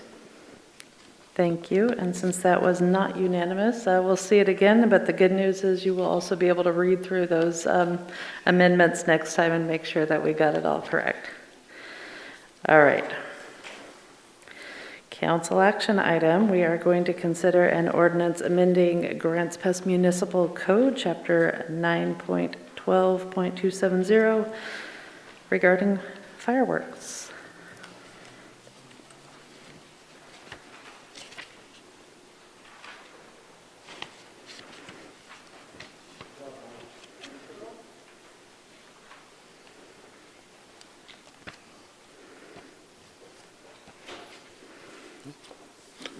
Good evening, Mayor and Council. So here to talk to you about the fireworks within the city of Grants Pass. And just to kind of remind you a little bit of the history. December 6th came and presented information on the history of fireworks within the city, and then also some options looking at banning. Out of that meeting, we were instructed to go back and actually look at the banning of fireworks on the 4th of July during the fire weather warning, aka red flag warning. Monday's workshop last week, I listened and heard what you wanted to discuss some more options, but one of the reasons that we had talked about only doing the fire weather warning was because of the committee that we were looking at forming that would look at fire adaptive Grants Pass and making us more resilient to wildfire and looking at some different options. I was hoping to have that to you before you already by this time. That's still in the process, but that will be coming forward, so I think it's something important for you to remember and to note. So fire weather warning. Fire weather warnings are issued by the National Weather Service. They're basically something that we pay a lot of attention to in the fire service. When they take the time to put it out and say, we're going to have an issue with fire weather warning, you guys need to listen to hear. We do, and oftentimes you'll look at Oregon Department of Forestry, the Forest Service, and even the structural agencies, depending on the time of year, the severity, and the warning that's present will even up staff just to be more prepared for that. So we're currently in what's called Zone 620. So when we go over the amendment to the ordinance, that's actually what we will reference as Zone 620 for a fire weather warning. And here's kind of a list of typical fire weather warnings that you can assume we might get. Low humidity. Specifically, we look at low recovery at nighttime, meaning then we start off the next day with poor humidities early in the day. We're going to see more active fire growth earlier, 8, 9, 10 a.m. in the morning than what we would normally be used to. Alameda Fire was actually a great example of that when that fire took off. We definitely had some super low humidities in with high winds and gave the perfect combination. High winds is another one. East winds. So everybody's pretty familiar with Santa Ana winds. Everybody hears about them down in California, and we know what they do. In Oregon here, we call them east winds, and that's one of those things that we do watch out for because they bring in low humidity and gusty winds. So they're kind of the worst combination of events for us to be prepared for. Thunderstorms, which when we're looking at 4th of July and July in itself, if you think about our thunderstorms that we've had in the past and large fire outbreaks, that's often when those things tend to occur is in that month. So when you're thinking about 4th of July and thunderstorms and how much of a threat, because we know that they're going to be bringing some rain with them and moisture, and we may or may not have low humidities. Oftentimes we're going to have normal humidities to increase humidity recovery with that rain. However, the problem that we'd be looking at would be the winds. And we can get gusty winds outside of the thunderstorm that may not get any precipitation on it, which would obviously present a big threat if we had someone using fireworks and started a fire somewhere. So this is just a review of the municipal code as it stands. One thing on there is, and if you look in section D down there, any area where a fire hazard or potential to cause a fire exists is determined by the fire marshal or designee. In the proposal that you have, you'll notice that we have changed that to the fire chief. That's actually just changing it to appropriate language now that we have a fire chief. That really would be their responsibility, and oftentimes they would designate the fire marshal as the person doing that. So currently in the city of Grants Pass, during 4th of July, we do have areas that are banned from fireworks. We've deemed our urban interface areas as those that have houses that go up to natural brush or vegetation, and within several blocks of those. So we go much farther than just next door to the brush itself. So here's a map of North Grants Pass. You can notice that we've got everything that is west of Demick and Highland, north of the railroad track in that section. You look over to Beaconside, we've got it up there again on the hills that we've banned fireworks within those. And those are predominantly where we do focus a lot of our attention of our patrol efforts during 4th of July. In South Grants Pass, we have added this. This is that fire marshal ability to go in and look at some of that stuff. It's not listed in the original ordinance, but it was as we annexed those areas down there off of Cloverlawn and Haviland, we do have a significant urban interface threat. So several years ago, we did add that along the list as well. The proposed amendment, use of all fireworks shall be prohibited within the city of Grants Pass when the National Weather Service has issued a red flag warning for fire weather zone 620. Red flag history, I think going back and looking at the history of some of the options that we have will let you kind of know where we're at. We have had no red flag warnings between 2012 and 2021 on the 4th of July. The closest that we've had is in 2015 in Zone 621, which is the Siskiyous, bordering us down on California. They did have red flag warning, and then oftentimes we do see it more common over in eastern Oregon and northern California. Fireworks bans, there was questions about communities that actually did fireworks bans last year. One of the things I noticed when I was going through most of this, they were almost all emergency bans. I did reach out, and I've got some information from Bend on here, but as we're going through the list, you'll see that Portland, sales and use of was both banned, Multnomah County sales and use. So you have areas that had counties and cities that both did bannings in some form or another, ranging from sales to just the use. Firework ban information from Bend, so I talked to Chief Riley over there. They did note a significant decrease in fire-related calls. He, however, did really want to mention they did a lot of publicity on it, and they were having a red flag warning. So they were in an increased situation where there was probably more information going out, and then also just people were very aware of the situation. They do not enforce the ban. Their prevention staff does go out and assist PD as needed with the ban enforcement, similar to what we have here. The ban is now permanent ordinance in the city of Bend, banning all fireworks. I reached out to Forest Grove and I never got any information back from them because I was hoping to share at least another town and what they were doing. So if we move over and we start talking about some other options that you can look at and consider. Ban based on fire danger, and that was something I'd heard that night that some people had mentioned. So if we did that, it'd look something like this. During hazardous fire conditions, the city council, in consulting with the fire chief or their designee, may prohibit the use and discharge of fireworks on the 4th of July between 6 and 11 if the current fire danger level is high or extreme. This is based off the fire danger level set by Oregon Department of Forestry in Southwest Oregon. And I think it is important to note that fire levels do change and adjust. So just because Southwest Oregon down here, we might be in higher extreme, doesn't mean that the Forest Service is at the same level. They're oftentimes several weeks behind the lower elevations with their fire danger, so they can be at moderate while we might be down at high and extreme here. And then the same is said across the state. Eastern Oregon, Northeast Oregon can be very well in low or moderate, and we could be in high and extreme just based upon geographical differences, the amount of rain, and things like that for the weather. So ban based on fire danger, these are your 4 fire danger options that we have: low, moderate, high, and extreme. And if we actually looked at a ban, I would recommend higher extreme. 11-year history going back, here's what we've set. So in 2011 and 12, we were at moderate. 13 through 19, we were at high. 2020, we were at moderate again, and 2021, we were back to high. Another one that we talked about and I kind of brought forward to you is a metrics-based approach.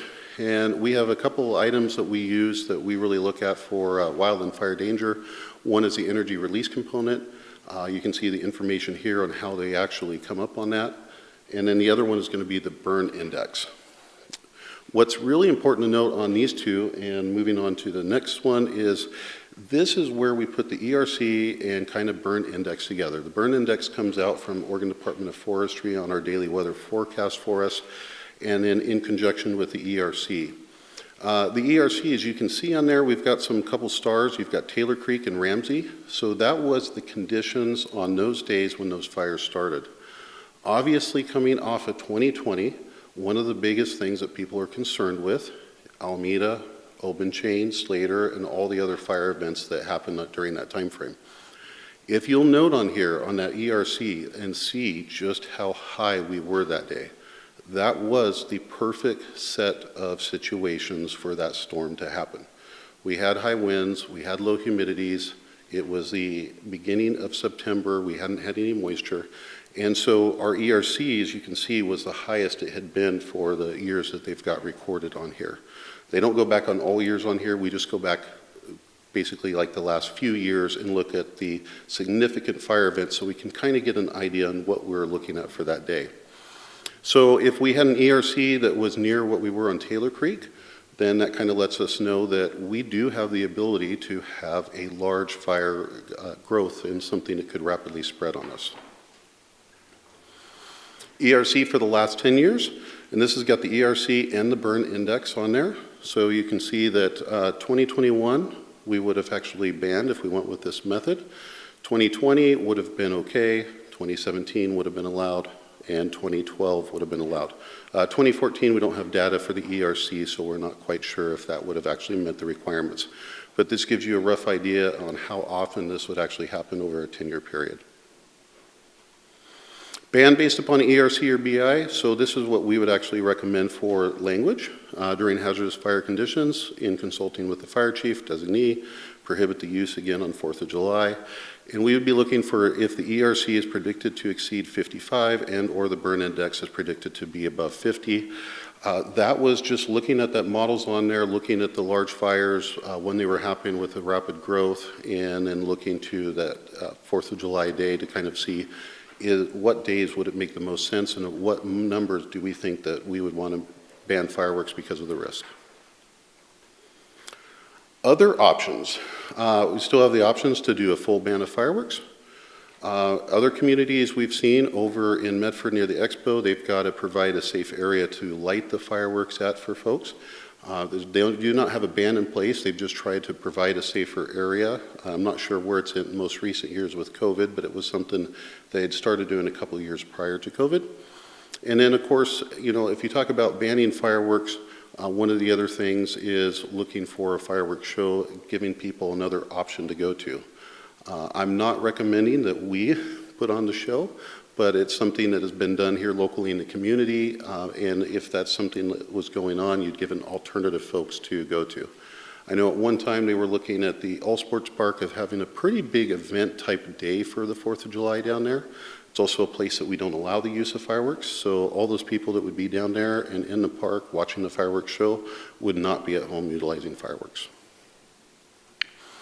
So, call to action, council discretion. Again, we're recommending a municipal code as we actually have written there with the main focus on the red flag warning. And you've got the alternatives, prohibit the firework use based on the ERC, BI, prohibit firework use during high and extreme fire danger levels, do not allow firework use within the city limits, make no change, and or a combination of any of them as you so choose. Questions? Thanks, Randy. Council, do you have any questions? Rob. You mentioned that you spoke, I guess, with the fire chief in Bend, and he said that they did a increased or a really good job of getting the word out. Yes. What did that look like? How did they do that? So I actually was away this last summer, but I was watching on social media, and I know that Bend and it seemed like Deschutes County, because of the conditions that were going on, did quite a bit of both social media and news outreach to get people notified that they had fireworks bans in place. Okay. Thank you. Any other? Kurt, then Rick. How early would you propose to establish that it's a fire danger time? So we usually have a good idea from Oregon Department of Forestry within about 3 to 5 days before they're going to make a change to the fire danger level. So it gives us a little bit of ability to be reactive. You're probably not going to get much more than a couple weeks, and oftentimes they're going to go into that high or extreme, although we haven't seen extreme yet, I believe, based on the chart. As soon as possible before 4th of July, if the conditions are present to do so. They usually do fire school right towards the end of June, so oftentimes they're not even fully staffed till then. So you're probably looking very end of June, beginning of July before we might get the notification that they're going into high, unless it's one of those really unusual years and that we're going into higher early. All right, well, as I said the last time we talked about this, my concern are the groups that use fireworks for fundraising, and I suspect they've already committed to their stock well before that. And I think if we have people buying fireworks and then all of a sudden they can't use them, we're going to have a bunch of people upset. So banning all the sales might be the way to go. Not sure I really am in favor of that, but it's a responsible thing to do. So that's just my thoughts. Rick? Thank you, Randy. So on the history, when Medford had the Alameda fire, was that a red flag designation? Yes, we had red flags going on during that. In that day of that event, we could see, you could watch as that windstorm and event was moving down from Washington. In fact, we'd started early that morning, I think at 9, with a on-call with all the Fire Defense Board chiefs, most of the chiefs from agencies around here. knowing that we'd had several major fires take off during the middle of the night with those high winds up north. And at that same point in time, we were having high winds here. So we were well into red flag, and we had additional personnel and people called back. So.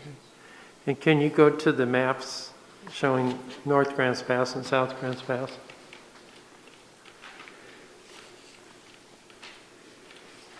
So up on the top left there, I believe the white portion is in the county, and that would probably be Dollar Mountain. So yes, the white portion over in that section is going to be Dollar Mountain and any of that area that's just outside the city limits over there. And then also you can see portions of Highland Loop and that area that's up there as well.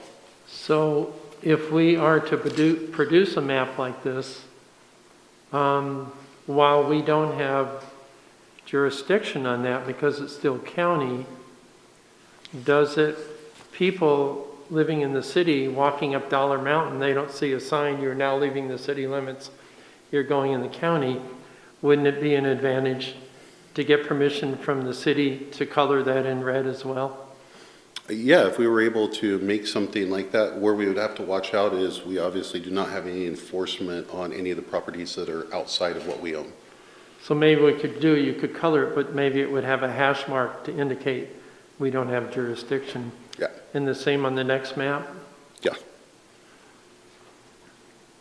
So that big hole there could be colored in and put a hash mark to say we don't have jurisdiction, but it would be an area so people just visually, because would realize that. I think that could be an advantage. And I'd have to check with ODF to look at what their rules are, but they might have some rules that actually ban it, given that it's got so much flammable vegetation on it. They do have some restrictions. For most people, if you are on your private property and you live outside the city limits, they really don't have much of an enforcement. But if we're the property owners, for example, in the Dollar Mountain, and we're saying that we explicitly do not want it up there, we can definitely do that. Okay, thank you. Are there other questions? Valerie, then Joel? Yes, thank you, Randy. I just have a question. I'm a little bit confused. I know that the proposed amendment is based upon the red flag warning for our zone, but then you went on and talked, and I appreciate the discussion on the energy release component, the ERC, and the burn index. How close are they in terms of, determined? Would most red flag warnings also be the ERC and BI, or I guess I'm unsure of the difference between them? Yeah, so I would suspect, going back, that most of the red flag warning days would have some significant BI and or energy release components. It's not necessarily going to happen because as we go through the summer, just things drying off and you're getting the heat, your fuels tend to dry out. So it's possible that they may not reach, especially in your live fuel moistures that are out there, that they use some of those determinations on. But in most cases, especially towards the end of July and or August, I think the biggest reason that I wanted to make sure everyone was aware is that there has been no red flag warnings in the last 10 years here for this area on the 4th of July. Where if you're looking at the other options, you will see that that would actually have caused some days to have no fireworks allowed. Okay, so you would still recommend using the red flag warning? So the recommendation I would still go with is the red flag warning, and I still think that the Fire Adaptive Grants Pass Committee would actually be a great tool and resource to utilize to look at trying to do that forward. Especially being their whole goal and purpose is going to be looking at Grants Pass as a whole and trying to make us more resilient. And one thing that we know, to be true is if we ban it within the city, but the county doesn't ban it, it means we're still going to have sales and things going on. So looking at more of a regional approach and a group effort working together, I think is going to be hopefully more conducive to helping us prevent fire. So, and that committee will be regional. It will not just be the city of Grants Pass. It's the way that we've got it. It's going to be appointed with, you guys will have the option to go through and look at the membership and appoint who's on there. But yes, we're dealing with Oregon Department of Forestry and other folks that are more regionally involved. Okay, thank you for that information.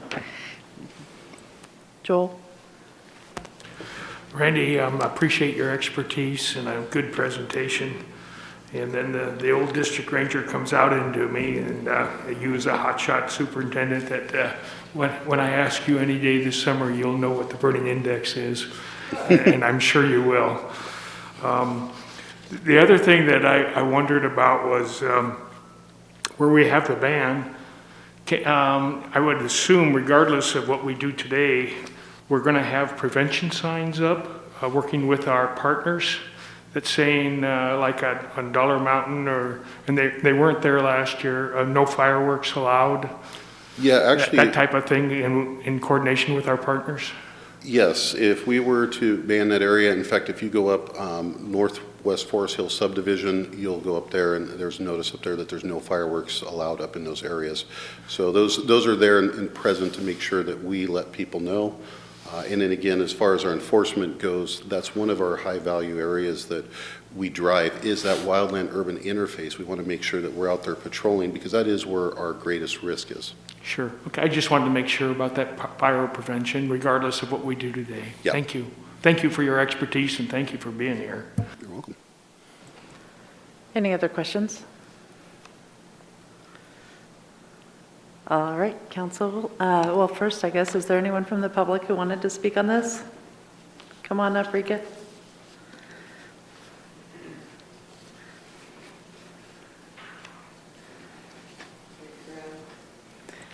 Rika Brown, Grants Pass.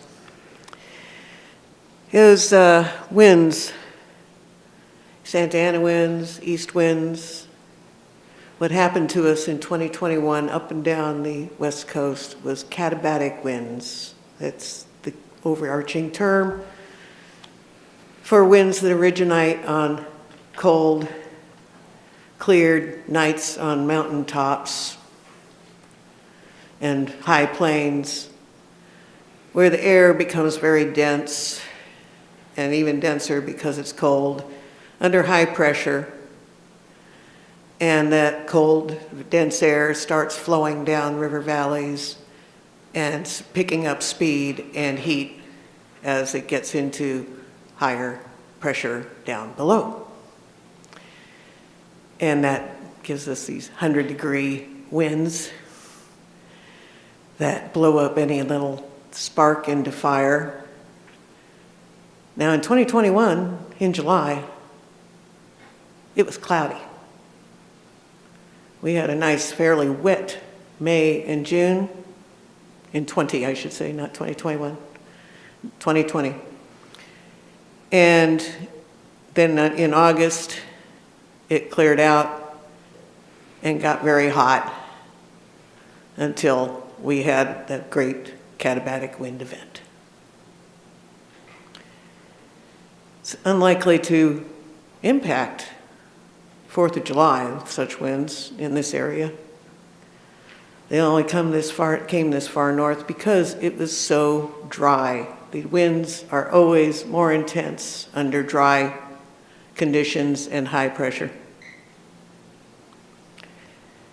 And we can make this city fire resilient very easily.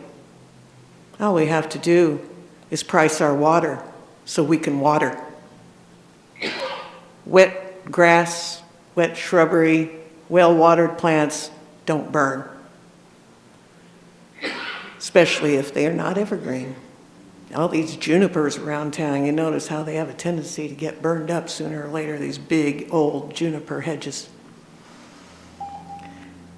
And we should look at getting rid of them.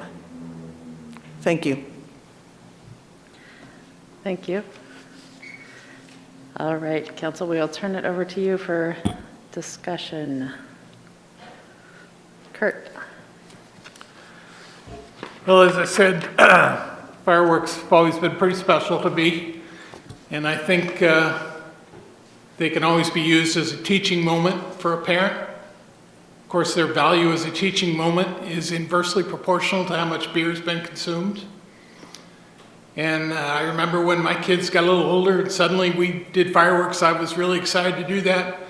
But I can tell you, every time I've done it, at some point, I'm sitting there and I'll think, God, this is stupid.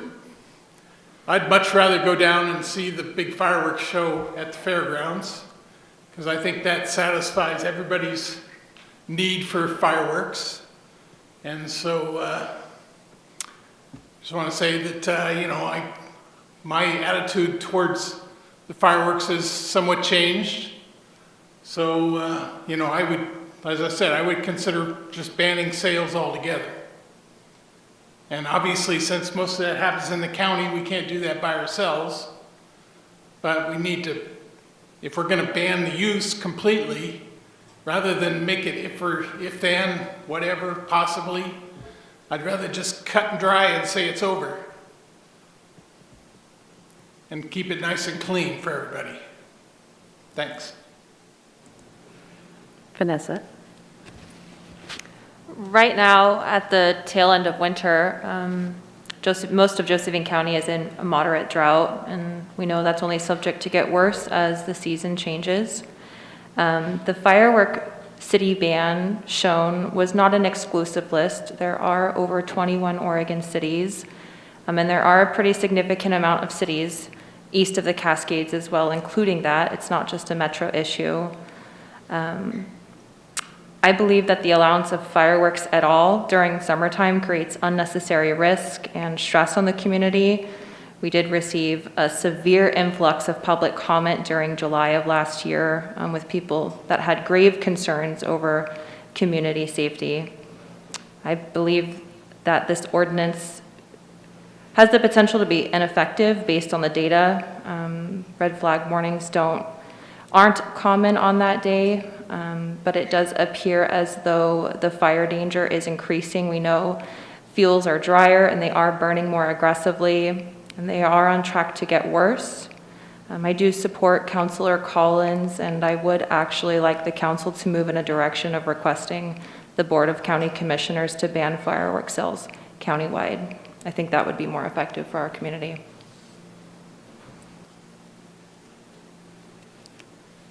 Rob? Yeah, I would echo what Kurt and Vanessa have said. And my main concern is, we've got a lot of data that was presented and a lot of science, and I'm not going to argue with any of that. What I didn't hear at all tonight is anything that remotely comes close to satisfying what I would say covers the human factor. My point being is, if we had 3 or 4 days of notice of a red flag event, how exactly does that get communicated to the public? I mean, we heard social media. I mean, to me, that's very, very unsatisfying. The local newspaper may have 8,000 in circulation, and I would have to say that probably 2/3 of the people who get the paper, if you look at the demographics, probably don't have any children. So how does the word get out? If we had an event like that, or had a situation like that, how would people actually know that fireworks were then off limits in the next few hours, the next few days? I just don't believe, from a practical perspective, that can happen. So that really concerns me. The other thing, that I think Kurt mentioned earlier, I mean, if you had, and again, this goes beyond what the city can do by itself, but if you have people stocking up on fireworks, it becomes so much harder to then tell them, on a few days' notice that you can't use them. So, you've got to, what were they supposed to do? Put them away until whenever, who knows, New Year's Eve or something. But, so again, I just, I'm not going to argue with the science, I'm not going to argue with the data, but I just didn't hear anything tonight from anybody that gives me any confidence whatsoever that the word can get out in a practical and reasonable amount of time, that we have a very dangerous situation not to use fireworks. I mean, it may have been different 25 or 30 years ago when most people read the daily newspaper. It's not that way anymore. So I just haven't heard anything that addresses that. So to me, the upside gain of being able to play with or enjoy fireworks, to me, is not really worth the downside risk. Because the risk is catastrophic. The gain is really small. Yes, it's a sense of freedom, of course, and all of that. And, that's, to me, that is a sensitive issue. But I just don't see the gain being great, and I see the risk being potentially catastrophic, and I haven't heard a practical way of communicating to the entire town. So I'd like to, try to convince the county commissioners to ban the sale. I have doubts that that's where they would go, but I would certainly support, if it ever came to us, to banning the use inside the city limits from, we'll say, June through October. Valerie. Well, I actually want to remind everybody that they are banned in the city of Grants Pass, except for the hours between whatever on the 4th of July. So there is currently a ban on fireworks in the city of Grants Pass. They can only be shut off on that particular day. But let me tell you, that hasn't stopped it, because passing a law is not going to stop it. And I don't see, personally, I agree with the red flag wording. I think that people logically understand and that, yes, if we're under danger, it should be stopped. But I can't see, I can't see putting a ban on it. I would go with the recommendation and with the Fire Resilience Committee coming forward. If they indeed can come up with the statistics to get out to convince, I would go along with their recommendation. But at this point, I would recommend that we move forward with what was put before us today and let the city-county wide committee weigh the facts, and then I would make a decision based upon their recommendation. DJ? I can get behind, extreme fire danger hazards and 4th of July. I think that's a reasonable sacrifice. I couldn't get behind a ban of fireworks on 4th of July. I think it is quite simply a silly notion to think that that we can sit up here and legislate people to not use fireworks at 4th of July and expect any appreciable compliance. Forget about the enforcement notion of this. I think that awareness and care and wise moves like preventative measures and extreme is the reasonable thing to do. But to think that we can just strike a pen on a legislative ordinance and expect compliance is silly. Rob? I understand, I think, where DJ is coming from, and a part of me can agree with them. We heard, I guess, tonight from that their ban in Bend seems to be working. So it's not, for some reason, it's not silly over there. And to me, what I consider to be a silly notion is the fact that we could reel it in on 48 hours or 72 hours notice. I, again, still haven't heard, silly or not, I haven't heard anyone really suggest, I guess we did hear one thing about social media, but I just haven't heard anything that I would consider to be a practical way to reel it in if we actually had this risk at the last minute. To me, if someone knows months ahead or years from now, years ahead, that, oh yeah, there's a ban in the city, there is a period of time, over that period of time, people will realize that there's a ban. And that actually does have a cumulative effect. But to be able to essentially ban it on 72 hours notice, that to me is silly. Rick? Well, I want to recognize the individual right to shoot off fireworks, and that fireworks in late evening on 4th of July is probably, the winds are not blowing like they are during the rest of the day. Given where the weather and basically the climate has been trending lately, and I don't see much of a change coming into the summer, I would be supportive of what the comments Councilor OJ and Councilor Pell have indicated, that it'd be sad for people to be going out and buying fireworks with the intent that they're going to be able to use them and not have that opportunity. And I think given the conditions we're looking at many months from now, that may be a realistic fact. So maybe for the moment in this year, it is time not to allow fireworks. Thank you. All right, I have a couple of suggestions. First of all, we have two different issues. So one is here within the city of Grants Pass, fireworks are banned except for 6 p.m. to 11 p.m. So what you're being asked with this particular ordinance change would be to add a prohibition during the red flag warning. So I guess you have to consider that. It also changes the word marshal to chief in item D5. But that's one issue. Obviously, sale of fireworks are already banned here in the city limits. So what we have is a countywide problem, and I think we can address that separately by, I'm meeting with them next week. I'd be happy to talk with them about this if you like. We can write a letter. I think City of Cave Junction is willing to have this conversation. They haven't made a decision yet, but to talk about whether their council would also support encouraging the county to push in that direction. So I think we need to consider these separately. One is, what are we going to do about our own rules? And then we can have a separate decision on whether or not you'd like to encourage the county to do a countywide ban. So with that said, I've heard a number of you that would be supportive of doing some sort of change to the city amendment. Would somebody like to the city ordinance rather, make a motion?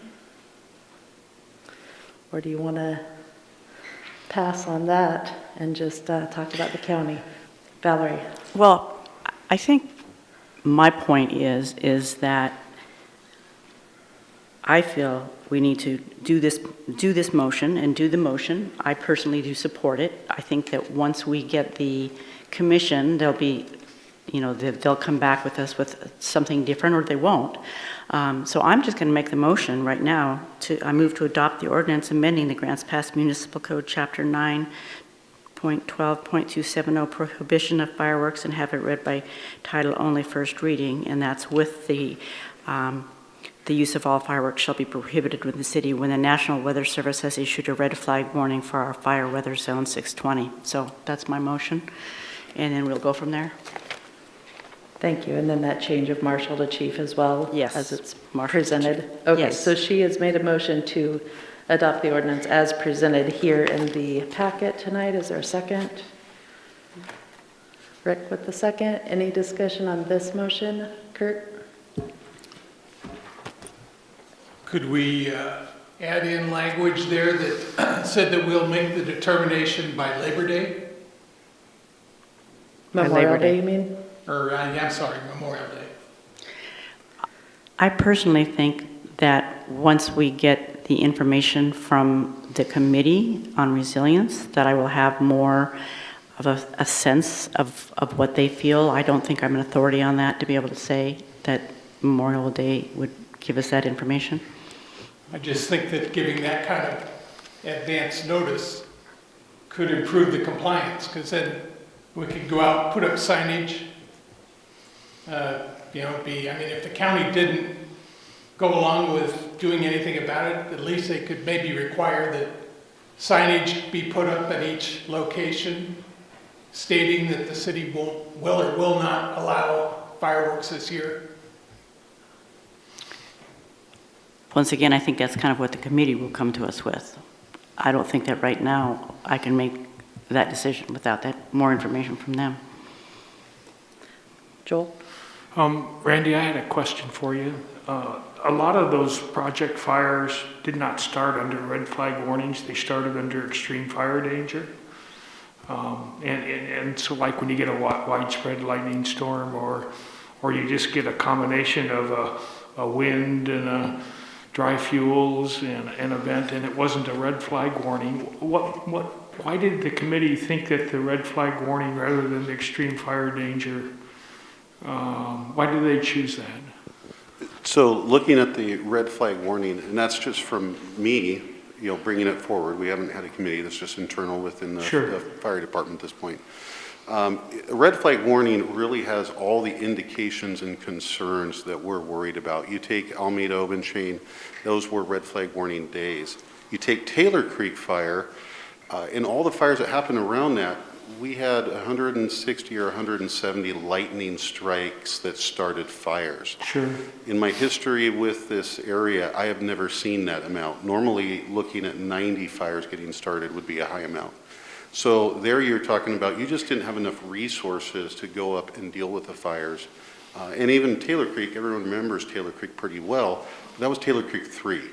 That means there was already Taylor Creek 1, a Taylor Creek 2, and then a Taylor Creek 3 that they had to get to just to put out the fire. And that was similar on a whole bunch of the fires that were going on at that point in time. So that's kind of, if you're looking at the fire weather warning, for me, that is definitely something that is significant. Well, I can certainly support you in that. Yeah. And, going beyond that, I was thinking there is a long-term fire prediction that occurs both with ERC and BI that would allow us to make that type of projection ahead of time. Is that correct? There is long-term predictives that they come out and look at kind of what our fire season is going to be. The accuracy of it is still limited to, the fact that we could, well, for example, we could have a burn index and a ERC that meets the levels on a Monday when it comes out, but we could also have a storm predicted to come in that week with rain. Sure. So yes, it's there for predictive analysis, and if anything, I would think that probably the drought index might be something a little bit more efficient to look at. What are they predicting as far as measurable rain and precip? Because that's really going to determine where we're going to be at July. If by chance we have one of those years where not everything is cured, which we haven't seen in many years now, you've got your green grasses and things like that that are going to be very protective for us. Sure. But if it's one of those where we're still going in, and as many people I've heard here are concerned about is where we're currently at with moisture and drought, if we don't get a lot of rain between now and July, we could have problems. But again, it's Mother Nature gets to kind of point that out to us. The other thing, Randy, if you could refresh my memory, when do they ban fireworks on federal lands? I'd have to look that up and research. I think it's under extreme fire conditions. Higher extreme is where I believe most of those start getting banned. Yeah, that's my understanding. Okay. I got kind of mixed feelings because we don't want anything to burn down. I agree with what everybody has said. As we move forward, the best thing I come up with is let's have a good fireworks show out of the fairgrounds, regardless of what we do here tonight. I don't think we can have it at the fairgrounds anymore due to the turf on the soccer field, but that's right. we could still have a community. There you go. All right. Any further discussion on this motion? Kurt? I'm really torn here. I think we need to do something, but without establishing a heads up for everybody, without some insurance that we've given them a lot of advance warning, then I'm afraid we're just setting up ourselves for conflict. So I'm afraid I'm going to vote no on this. Vanessa? I will support the ordinance this evening, the ordinance amendment, although I don't think it comes nearly far enough. I think it is short-sighted to believe that this ban spliced 1,000 ways to Sunday will gain compliance, but an outright ban that is very simple and very easy to understand will not. Yeah, I think it's maybe more of a statement. This is a situation, we only have fireworks legal 5 hours out of the entire year, right? And so this clause, may come into effect anywhere from a third to half of the time. It's not even something that's, maybe it's once in 10 years, but that moment that you need it, at least it's an opportunity to get the word out to some of the people that fireworks are not a good idea on that particular day. DJ, did you have something? I don't think you did. No, thank you. Okay, are we ready to vote? Is there further discussion? All right, I think we're ready to vote. And Valerie, you made the motion to adopt the ordinance. How do you vote? Yes. Vanessa? Yes. Rick? Yes. Rob? Yes. Kurt? No. Joel? Yes. DJ? Yeah. All right, motion passes 6-1. And then I would like you all to have a discussion, I guess, to consider. We can ask the county to consider banning fireworks county-wide. Is that a discussion you would like me to start next week? I'm seeing a yes. Anybody saying no? All right. Mayor, I still need to read the ordinance. Yep, okay, go ahead. An ordinance of the Council of the City of Grants Pass, amending Grants Pass Municipal Code, Chapter 9.12.270, Prohibition of Fireworks. Thanks. All right, so I will go ahead and start that discussion next week with the commissioners, and then we can write a formal letter on that subject as well, and I'll let the City of Cave Junction know what we're up to, and maybe they will also join us in that movement. Next up, how about a resolution adopting the city's strategic plan for 2022-23? Good evening, Mayor, Council, members of the public. I have the pleasure today of reporting to you the strategic plan outcome for your adoption today. So I just want to go over the strategic planning process, the work plan, the 22-23 strategic plan, and the 3-star items carried forward, so you'll know what the top priorities are in the strategic plan along with what came through the 2022.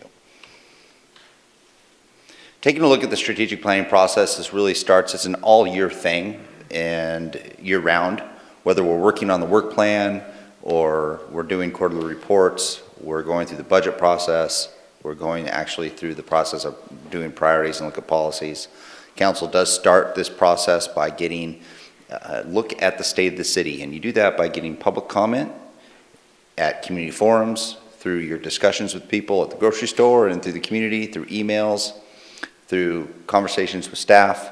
You get staff input, you get your advisory committee input to help you make an informed decision on what's important for this community.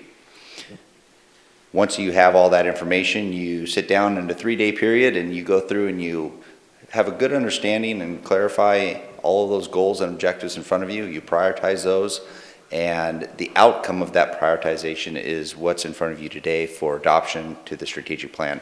As you may recall, in our budget meeting on Monday, this is extremely important because this is the policy direction that drives the resources and where those resources go. This is what drives the budget. And then the budget drives the work plan, and then the work plan drives staff's efforts in order to accomplish your goals. One of the things that makes the strategic plan so successful is it does have a work plan that's associated with it, and that work plan makes it very clear what the actions are in order to accomplish your goals, how we're going to measure that, what it's going to take to achieve those, what kind of resources and are they realistic to accomplish, and then the time frame on when we're going to accomplish those goals. Council has 5 primary goals in the strategic plan. The first is to enhance community safety. Second is to provide cooperative shared leadership involving council, staff, and the community, encourage economic opportunities, facilitate sustainable manageable growth, and maintain and operate and expand our infrastructure to meet community needs. Those 5 goals are then supported by 22 objectives and 75 different actions. So priority actions coming out of the 2022 goal setting, strategic planning, your top 6 is permanent funding for police and fire rescue services. We also had a discussion on that, and you'll have further discussions on this coming up and then further workshops. Number 2 is to facilitate a managed urban campground. Number 3 is to create a kayak whitewater park in the river. Number 4 is to use urban renewal to redevelop the Redwoods Hotel. 5, appropriate resources to keep parks safe, cleanly maintained for public use. And number 6 is to develop transitional housing or a project turnkey project here in Grants Pass. Your number one essential goal, talking about 3-star items, is permanent funding for police and fire rescue services. Your desired 2-star items coming from strategic planning is to facilitate a managed urban campground, create a kayak whitewater park, use urban renewal to redevelop Redwood Hotel, appropriate staffing levels and resources to keep parks safe, clean, and maintained for public use, and develop transitional housing project turnkey. We then move into a number of beneficial 1-star items that have been entered into the strategic plan, and they are to support the establishment of a downtown merchants association, bolster community response team to address homelessness and increase law enforcement, work with ODOT and the county to build more capacity on Highway 199 from Tusing Lane to Dow Road, establish a land bank program, complete feasibility studies for 3 priority multimodal projects from the transportation system plan, develop an urban forest management plan. Moving on to some of the other 1-star items, there's approximately 20, I believe, in here. Designate a portion of the tourism lodging tax to fund projects and promotions, develop a pump track, Hillcrest Station study, create a comprehensive cleanup program for downtown, identify, complete multimodal enhancements for north and south corridors from Gilbert Creek Park to Allen Creek Road, develop Dollar Mountain incline feature, extend public utilities to incentivize private development. Number 14 is to develop new maps, art walk, historic walks, downtown and residential, biking maps, just more maps that individuals can utilize to get around town. Fine-tune our CET and promote availability of funds for all qualifying projects. Promote ADU program and case study. Complete downtown mixed-use development study. Increase communication between advisory committees. Creation of an Art Along the Road task force, and designate Housing Advisory Committee to recommend block grant allocations. Those are the 3-star, 2-star, and 1-star items from 2022 strategic planning that will be going into the strategic plan with your adoption of this resolution.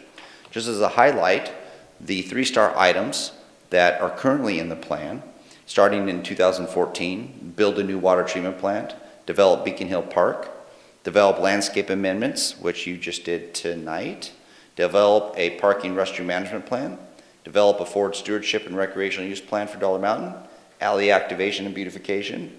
And what's beautiful about these things is this is a reinforcement that our process works, because what I'm reporting to you tonight are items that we've taken action on, we're taking action on, we're completing, and we're making progress.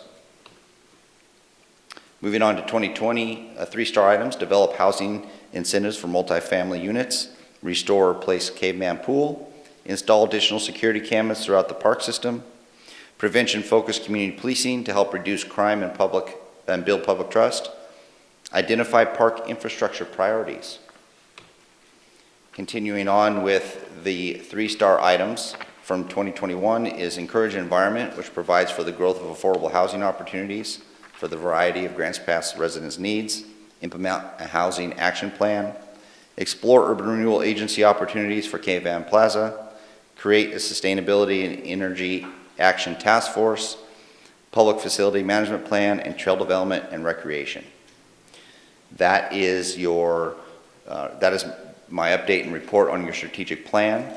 Also, though, through the strategic planning process, there are some parking lot items that we talked about. And those are items that were discussed during strategic planning that weren't directly related to the prioritization process and you looking at your goals, but they have some kind of potential future action or of interest of council. So I've got a list of those.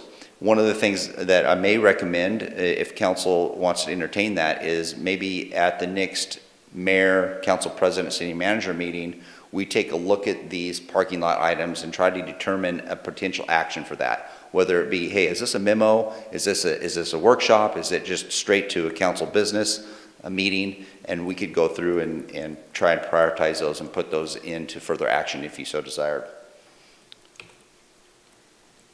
So parking lot items coming from strategic planning. Number one is to provide for more informal social opportunities for council. 2, increased park safety and drug enforcement.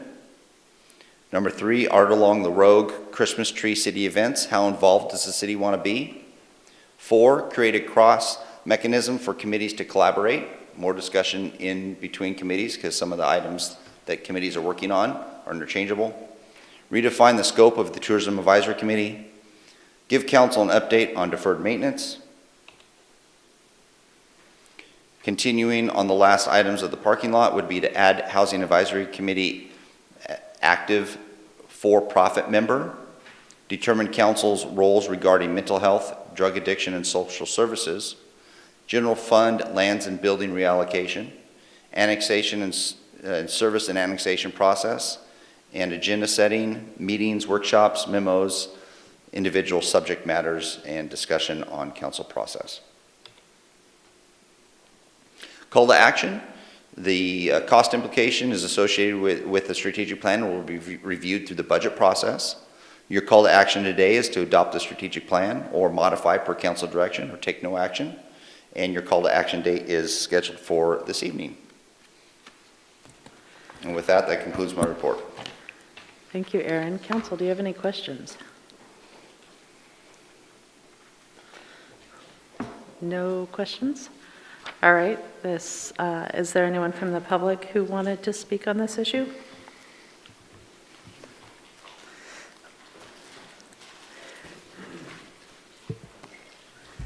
Rika Brown, I was happy to see the item about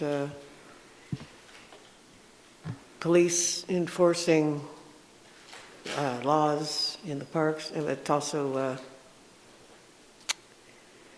community policing. I'd like to know exactly what you mean by that. I would hope it includes actual enforcement by police of our nuisance codes without having to be complained about. Thank you. Thank you. All right. Council, any discussion on this? No. All right. Well, Joel? Perfect. I move to adopt the city's strategic plan as proposed. Is there a second? Valerie, thank you. Any discussion on the motion? No. Okay, the motion is to adopt the city's strategic plan. Joel, how do you vote? Yes. Valerie? Yes. Rick? Yes. Rob? Yes. Kurt? Yes. DJ? Yeah. And Vanessa stepped away for a moment, but motion passes 6-0. All right. Next up, appointments. And we're going to appoint somebody to the Parks Advisory Committee. So we have one opening on this committee. 6 candidates have applied. Does anybody want to talk about any of the candidates before we fill out this nomination form? Go ahead, Kurt. I'll just say that the Parks Advisory Committee voted 5-0 to recommend Shane Hickman. Thank you for that. Yes, the committee recommended Shane Hickman. All right, no further discussion. What you each have this green sheet in front of you. Please circle or star your preferred person and write your name on it and send it down this way, and I will read the initial ballots here.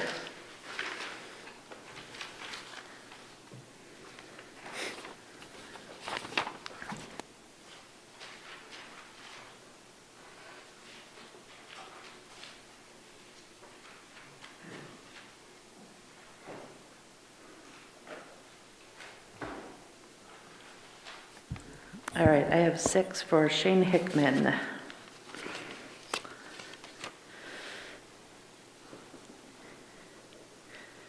Kurt? I move that we appoint Shane Hickman to the Parks Committee. Second from Rick, thank you. Any discussion? All right, Kurt, how do you vote? Yes. Joel? Yes. Valerie? Yes. Rick? Rob? Yes. DJ? Yes. All right. Shane Hickman is our appointee there. Hold on for a second. That was quick. There's an explanation you need to hear. All right, next up, we have a motion to appoint 9 members to the new Caveman Plaza Taskforce. So this one, I think, requires a little bit of discussion. Rob? Thank you. So we have a situation that, to my knowledge, we've never had before. We have a wife and husband that both applied, and their reasons for serving were extremely similar, and they own the same property that's, in that specific area. My thoughts, I had a couple thoughts on that. One was, what I want to give that one was, I would call that one property owner, an outsized representation on the task force. By the same, and on the other side of that, they could potentially, we'll say, cannibalize each other's votes. If a few people voted for Julia or a few people voted for Don, they might not get enough votes to be on the task force. And I actually believe that, one of them should be because of the proximity of their property and their interest downtown for so long. So I called them today to, ask that question. And actually, it turned out that they didn't know that the other had applied. and I tried not to laugh too hard on the phone.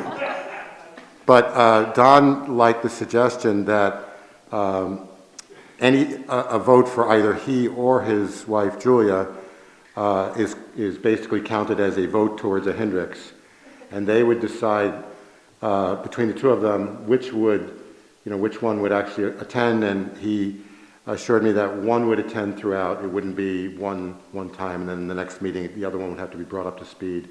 One of them would attend consistently.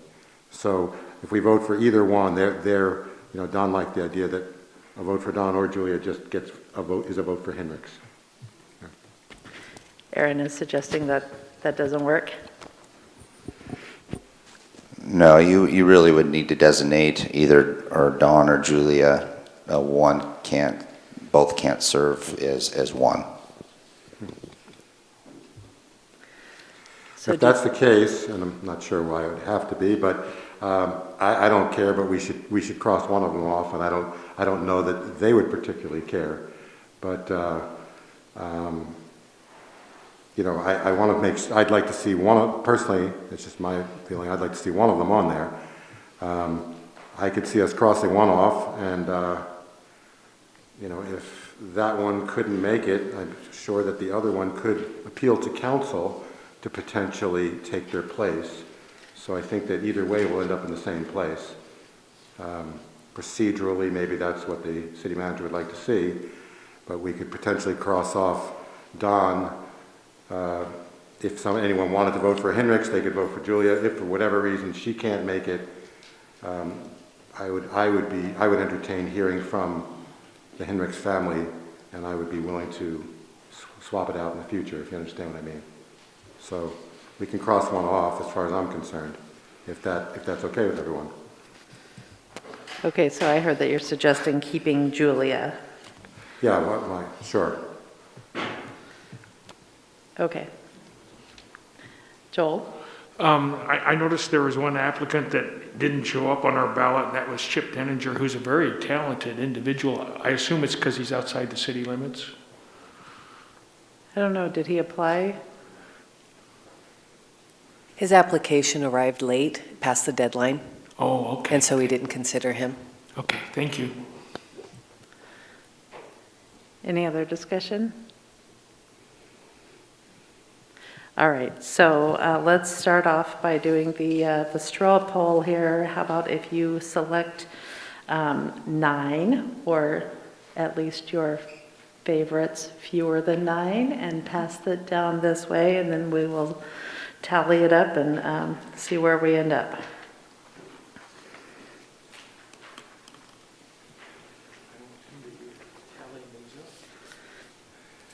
And actually, while we do this, let's take a recess this time. First, Rick, if you could make your motion to have us come back at 9. I'd like to make a motion, the city council extend our meeting past 9 o'clock tonight. Thank you. Is there a second? Valerie, thank you. All in favor of extending the meeting past 9?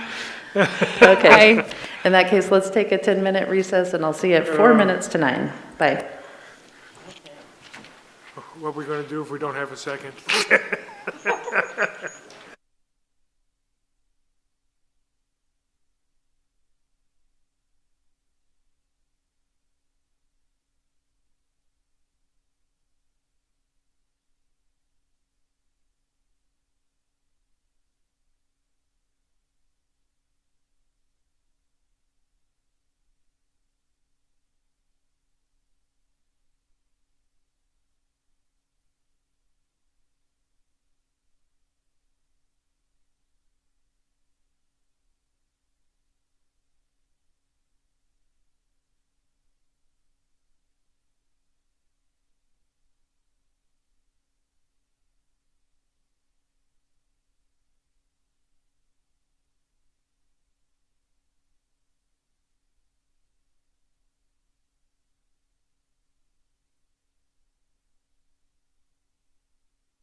Welcome back.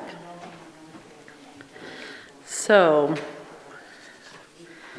we have 2 people who received 7, 5 people who received 6, 2 people who received 5. That gets us to 9 people. If you are interested in cutting off there, then 1 person who received 4 and 1 person who received 1. So let me read these all to you. If you're interested in keeping track, if you turn to page 189 in your packet, you can use that one as a tally sheet. But with 7, Terry Hopkins, that was coming from Kurt, Rick, Joel, Rob, Vanessa, Valerie, DJ. We also had 7 for Bob Lang, coming from Kurt, Rick, Joel, Rob, Vanessa, Valerie, and DJ. With 6, we have Terry Collins Bain, coming from Kurt, Rick, Joel, Rob, Valerie, and Vanessa. 6 for Ginger Ford, coming from Rob, Vanessa, Valerie, Rick, Kurt, and Joel. 6 for Nick Gates, coming from Kurt, Rob, Rick, Joel, Valerie, DJ. 6 for Julia Hendricks, coming from Joel, Rob, Vanessa, Valerie, DJ, Rick. And 6 for Ward Warren, coming from Kurt, Rick, Joel, Rob, Vanessa, and DJ. 5 for Andreas Bleck, Rick, Joel, Rob, Vanessa, Valerie. 5 for Larry Evans, coming from Kurt, Joel, Rob, Vanessa, Valerie. That was our top 9. With 4 for Rob Pochert, Kurt, Rick, Vanessa, Valerie. And 1 from Barry Eames from DJ. There you have it. Discussion?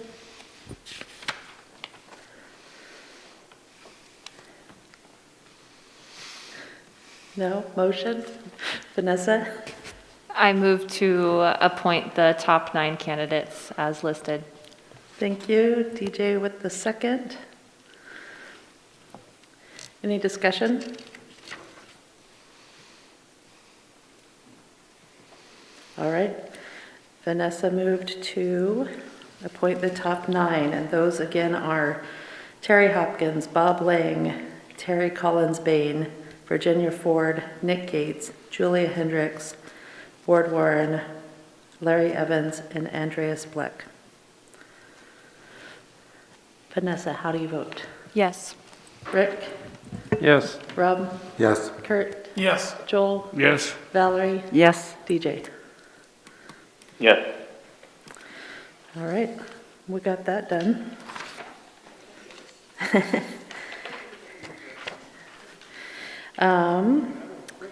Just for the record, I didn't mention earlier when we did public comment, we didn't have any significant emails to report. So now let's move on to consent agenda, which are items of such a routine nature without controversy that they may be approved in a single action. Council President, will you read the consent agenda? We ready? A, resolution adopting the City of Grants Pass non-bargaining employee handbook.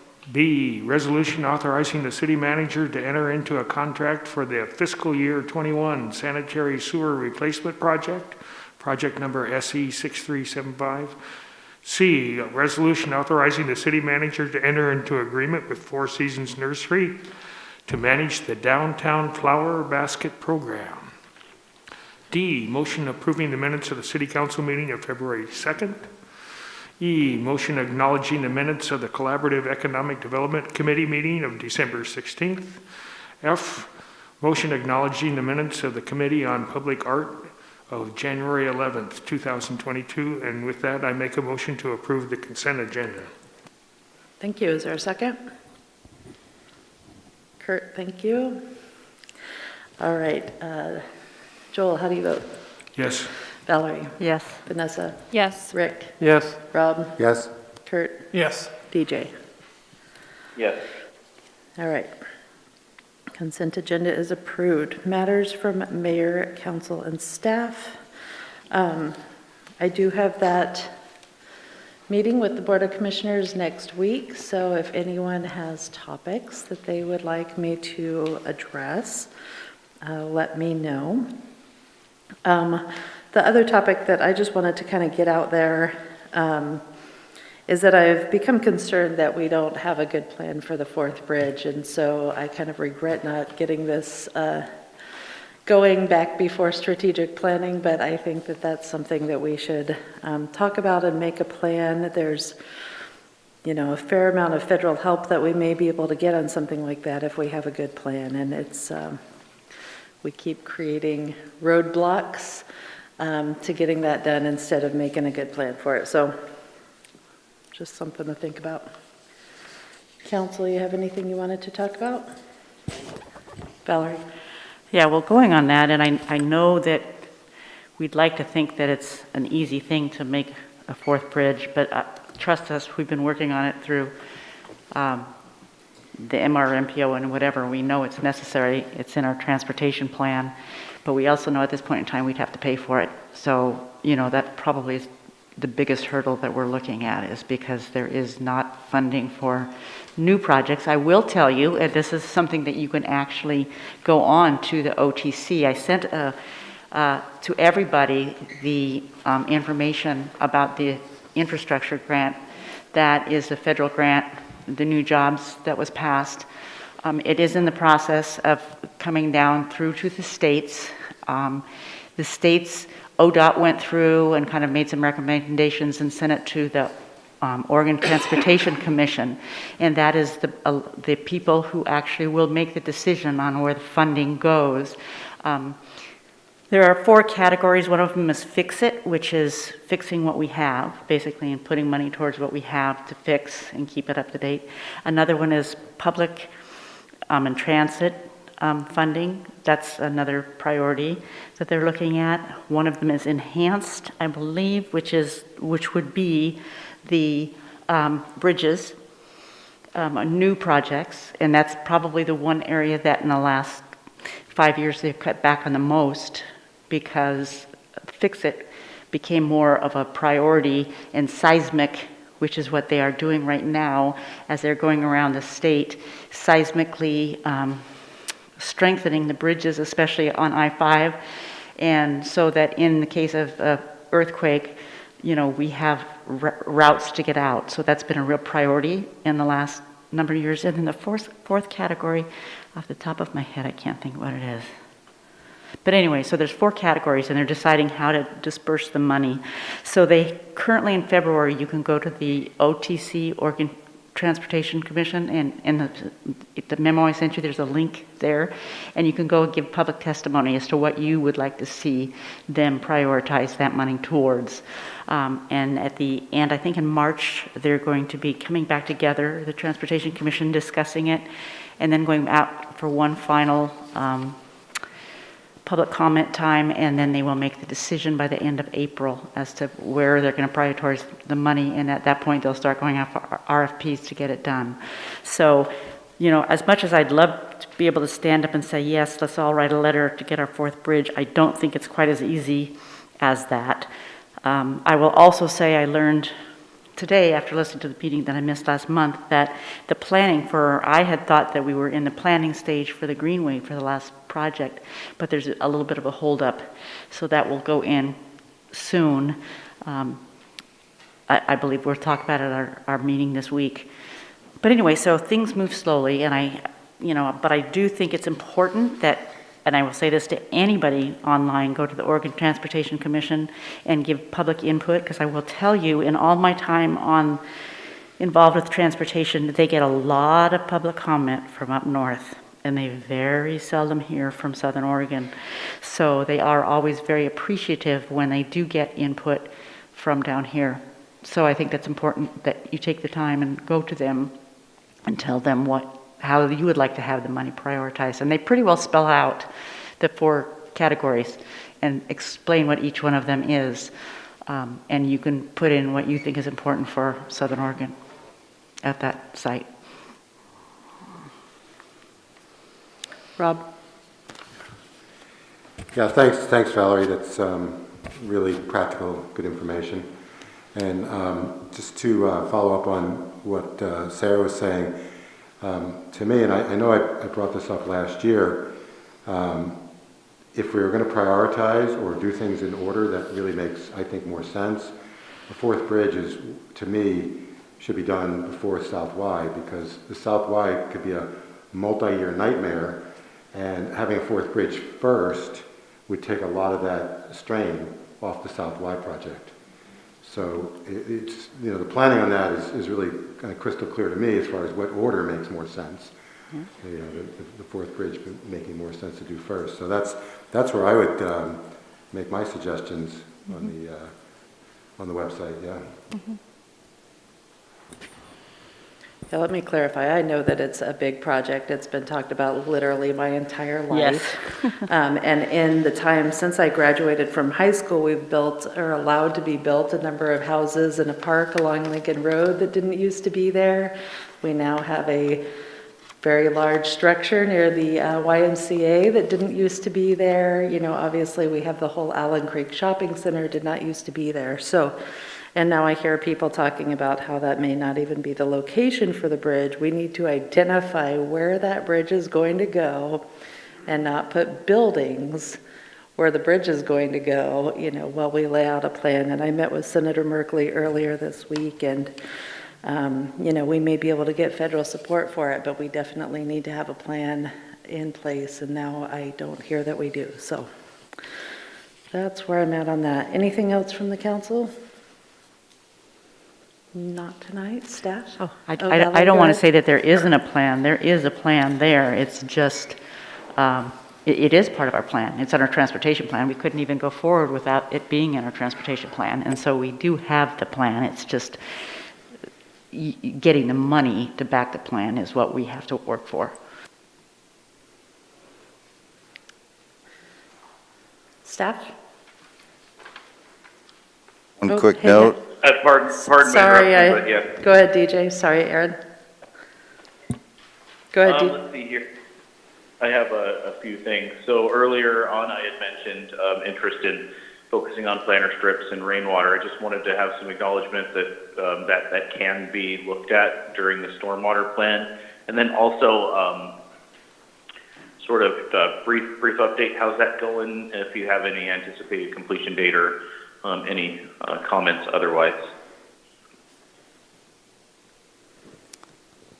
I don't have a date on the stormwater management manual, but they are making some pretty good progress right now, Councillor Fraser.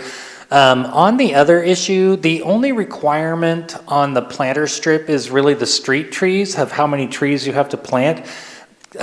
Public Works would consider tying the landscape together with the house, and if you're using a Firewise landscaping, transitioning that out into the planter strip. We don't have a requirement for lawn per se, just that it is permeable.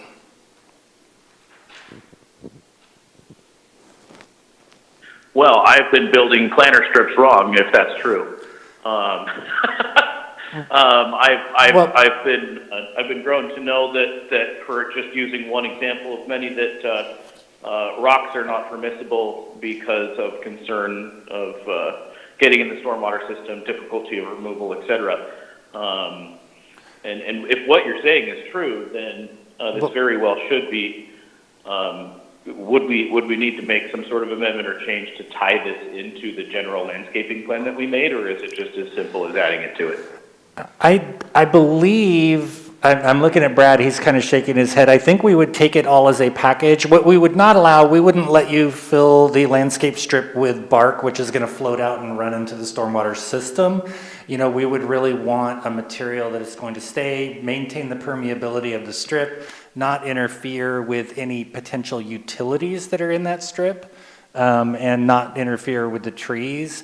In several instances on city-run projects, we have actually developed those that they are already using grasses and gravels because it is a more green, low-impact solution for the stormwater.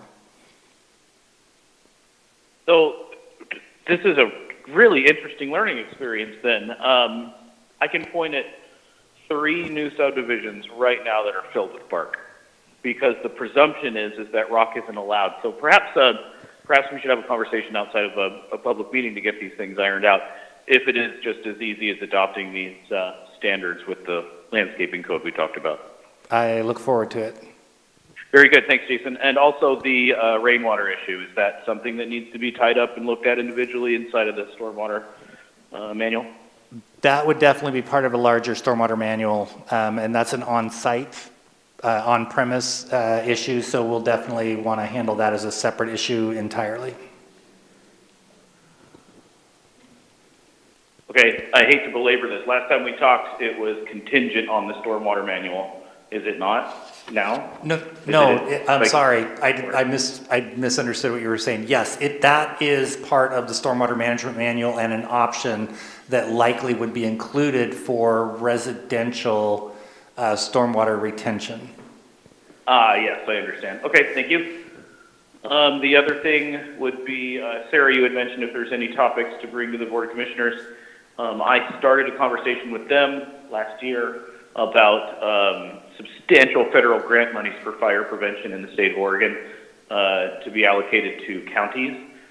We did a little bit of homework, sent them a brief letter saying that, hey, there are some grants available. I told them I'd follow up, wasn't able to before the end of the year. If you wouldn't mind just shaking that tree a little bit, I believe that there is a substantial amount of easy federal money to get to be solely focused on fire prevention strategies in counties, and it would be a mistake not to get some of that money and focus it where it should be. Okay, we'll look into that. Thanks, DJ. Joel? Sarah, I had another topic for the county commissioners in our joint meeting, and that is drug addiction treatment and mental health issues. Okay. All right, back to you, Aaron. Officially welcome Augustus. This is his first day on the job. Welcome, Augustus.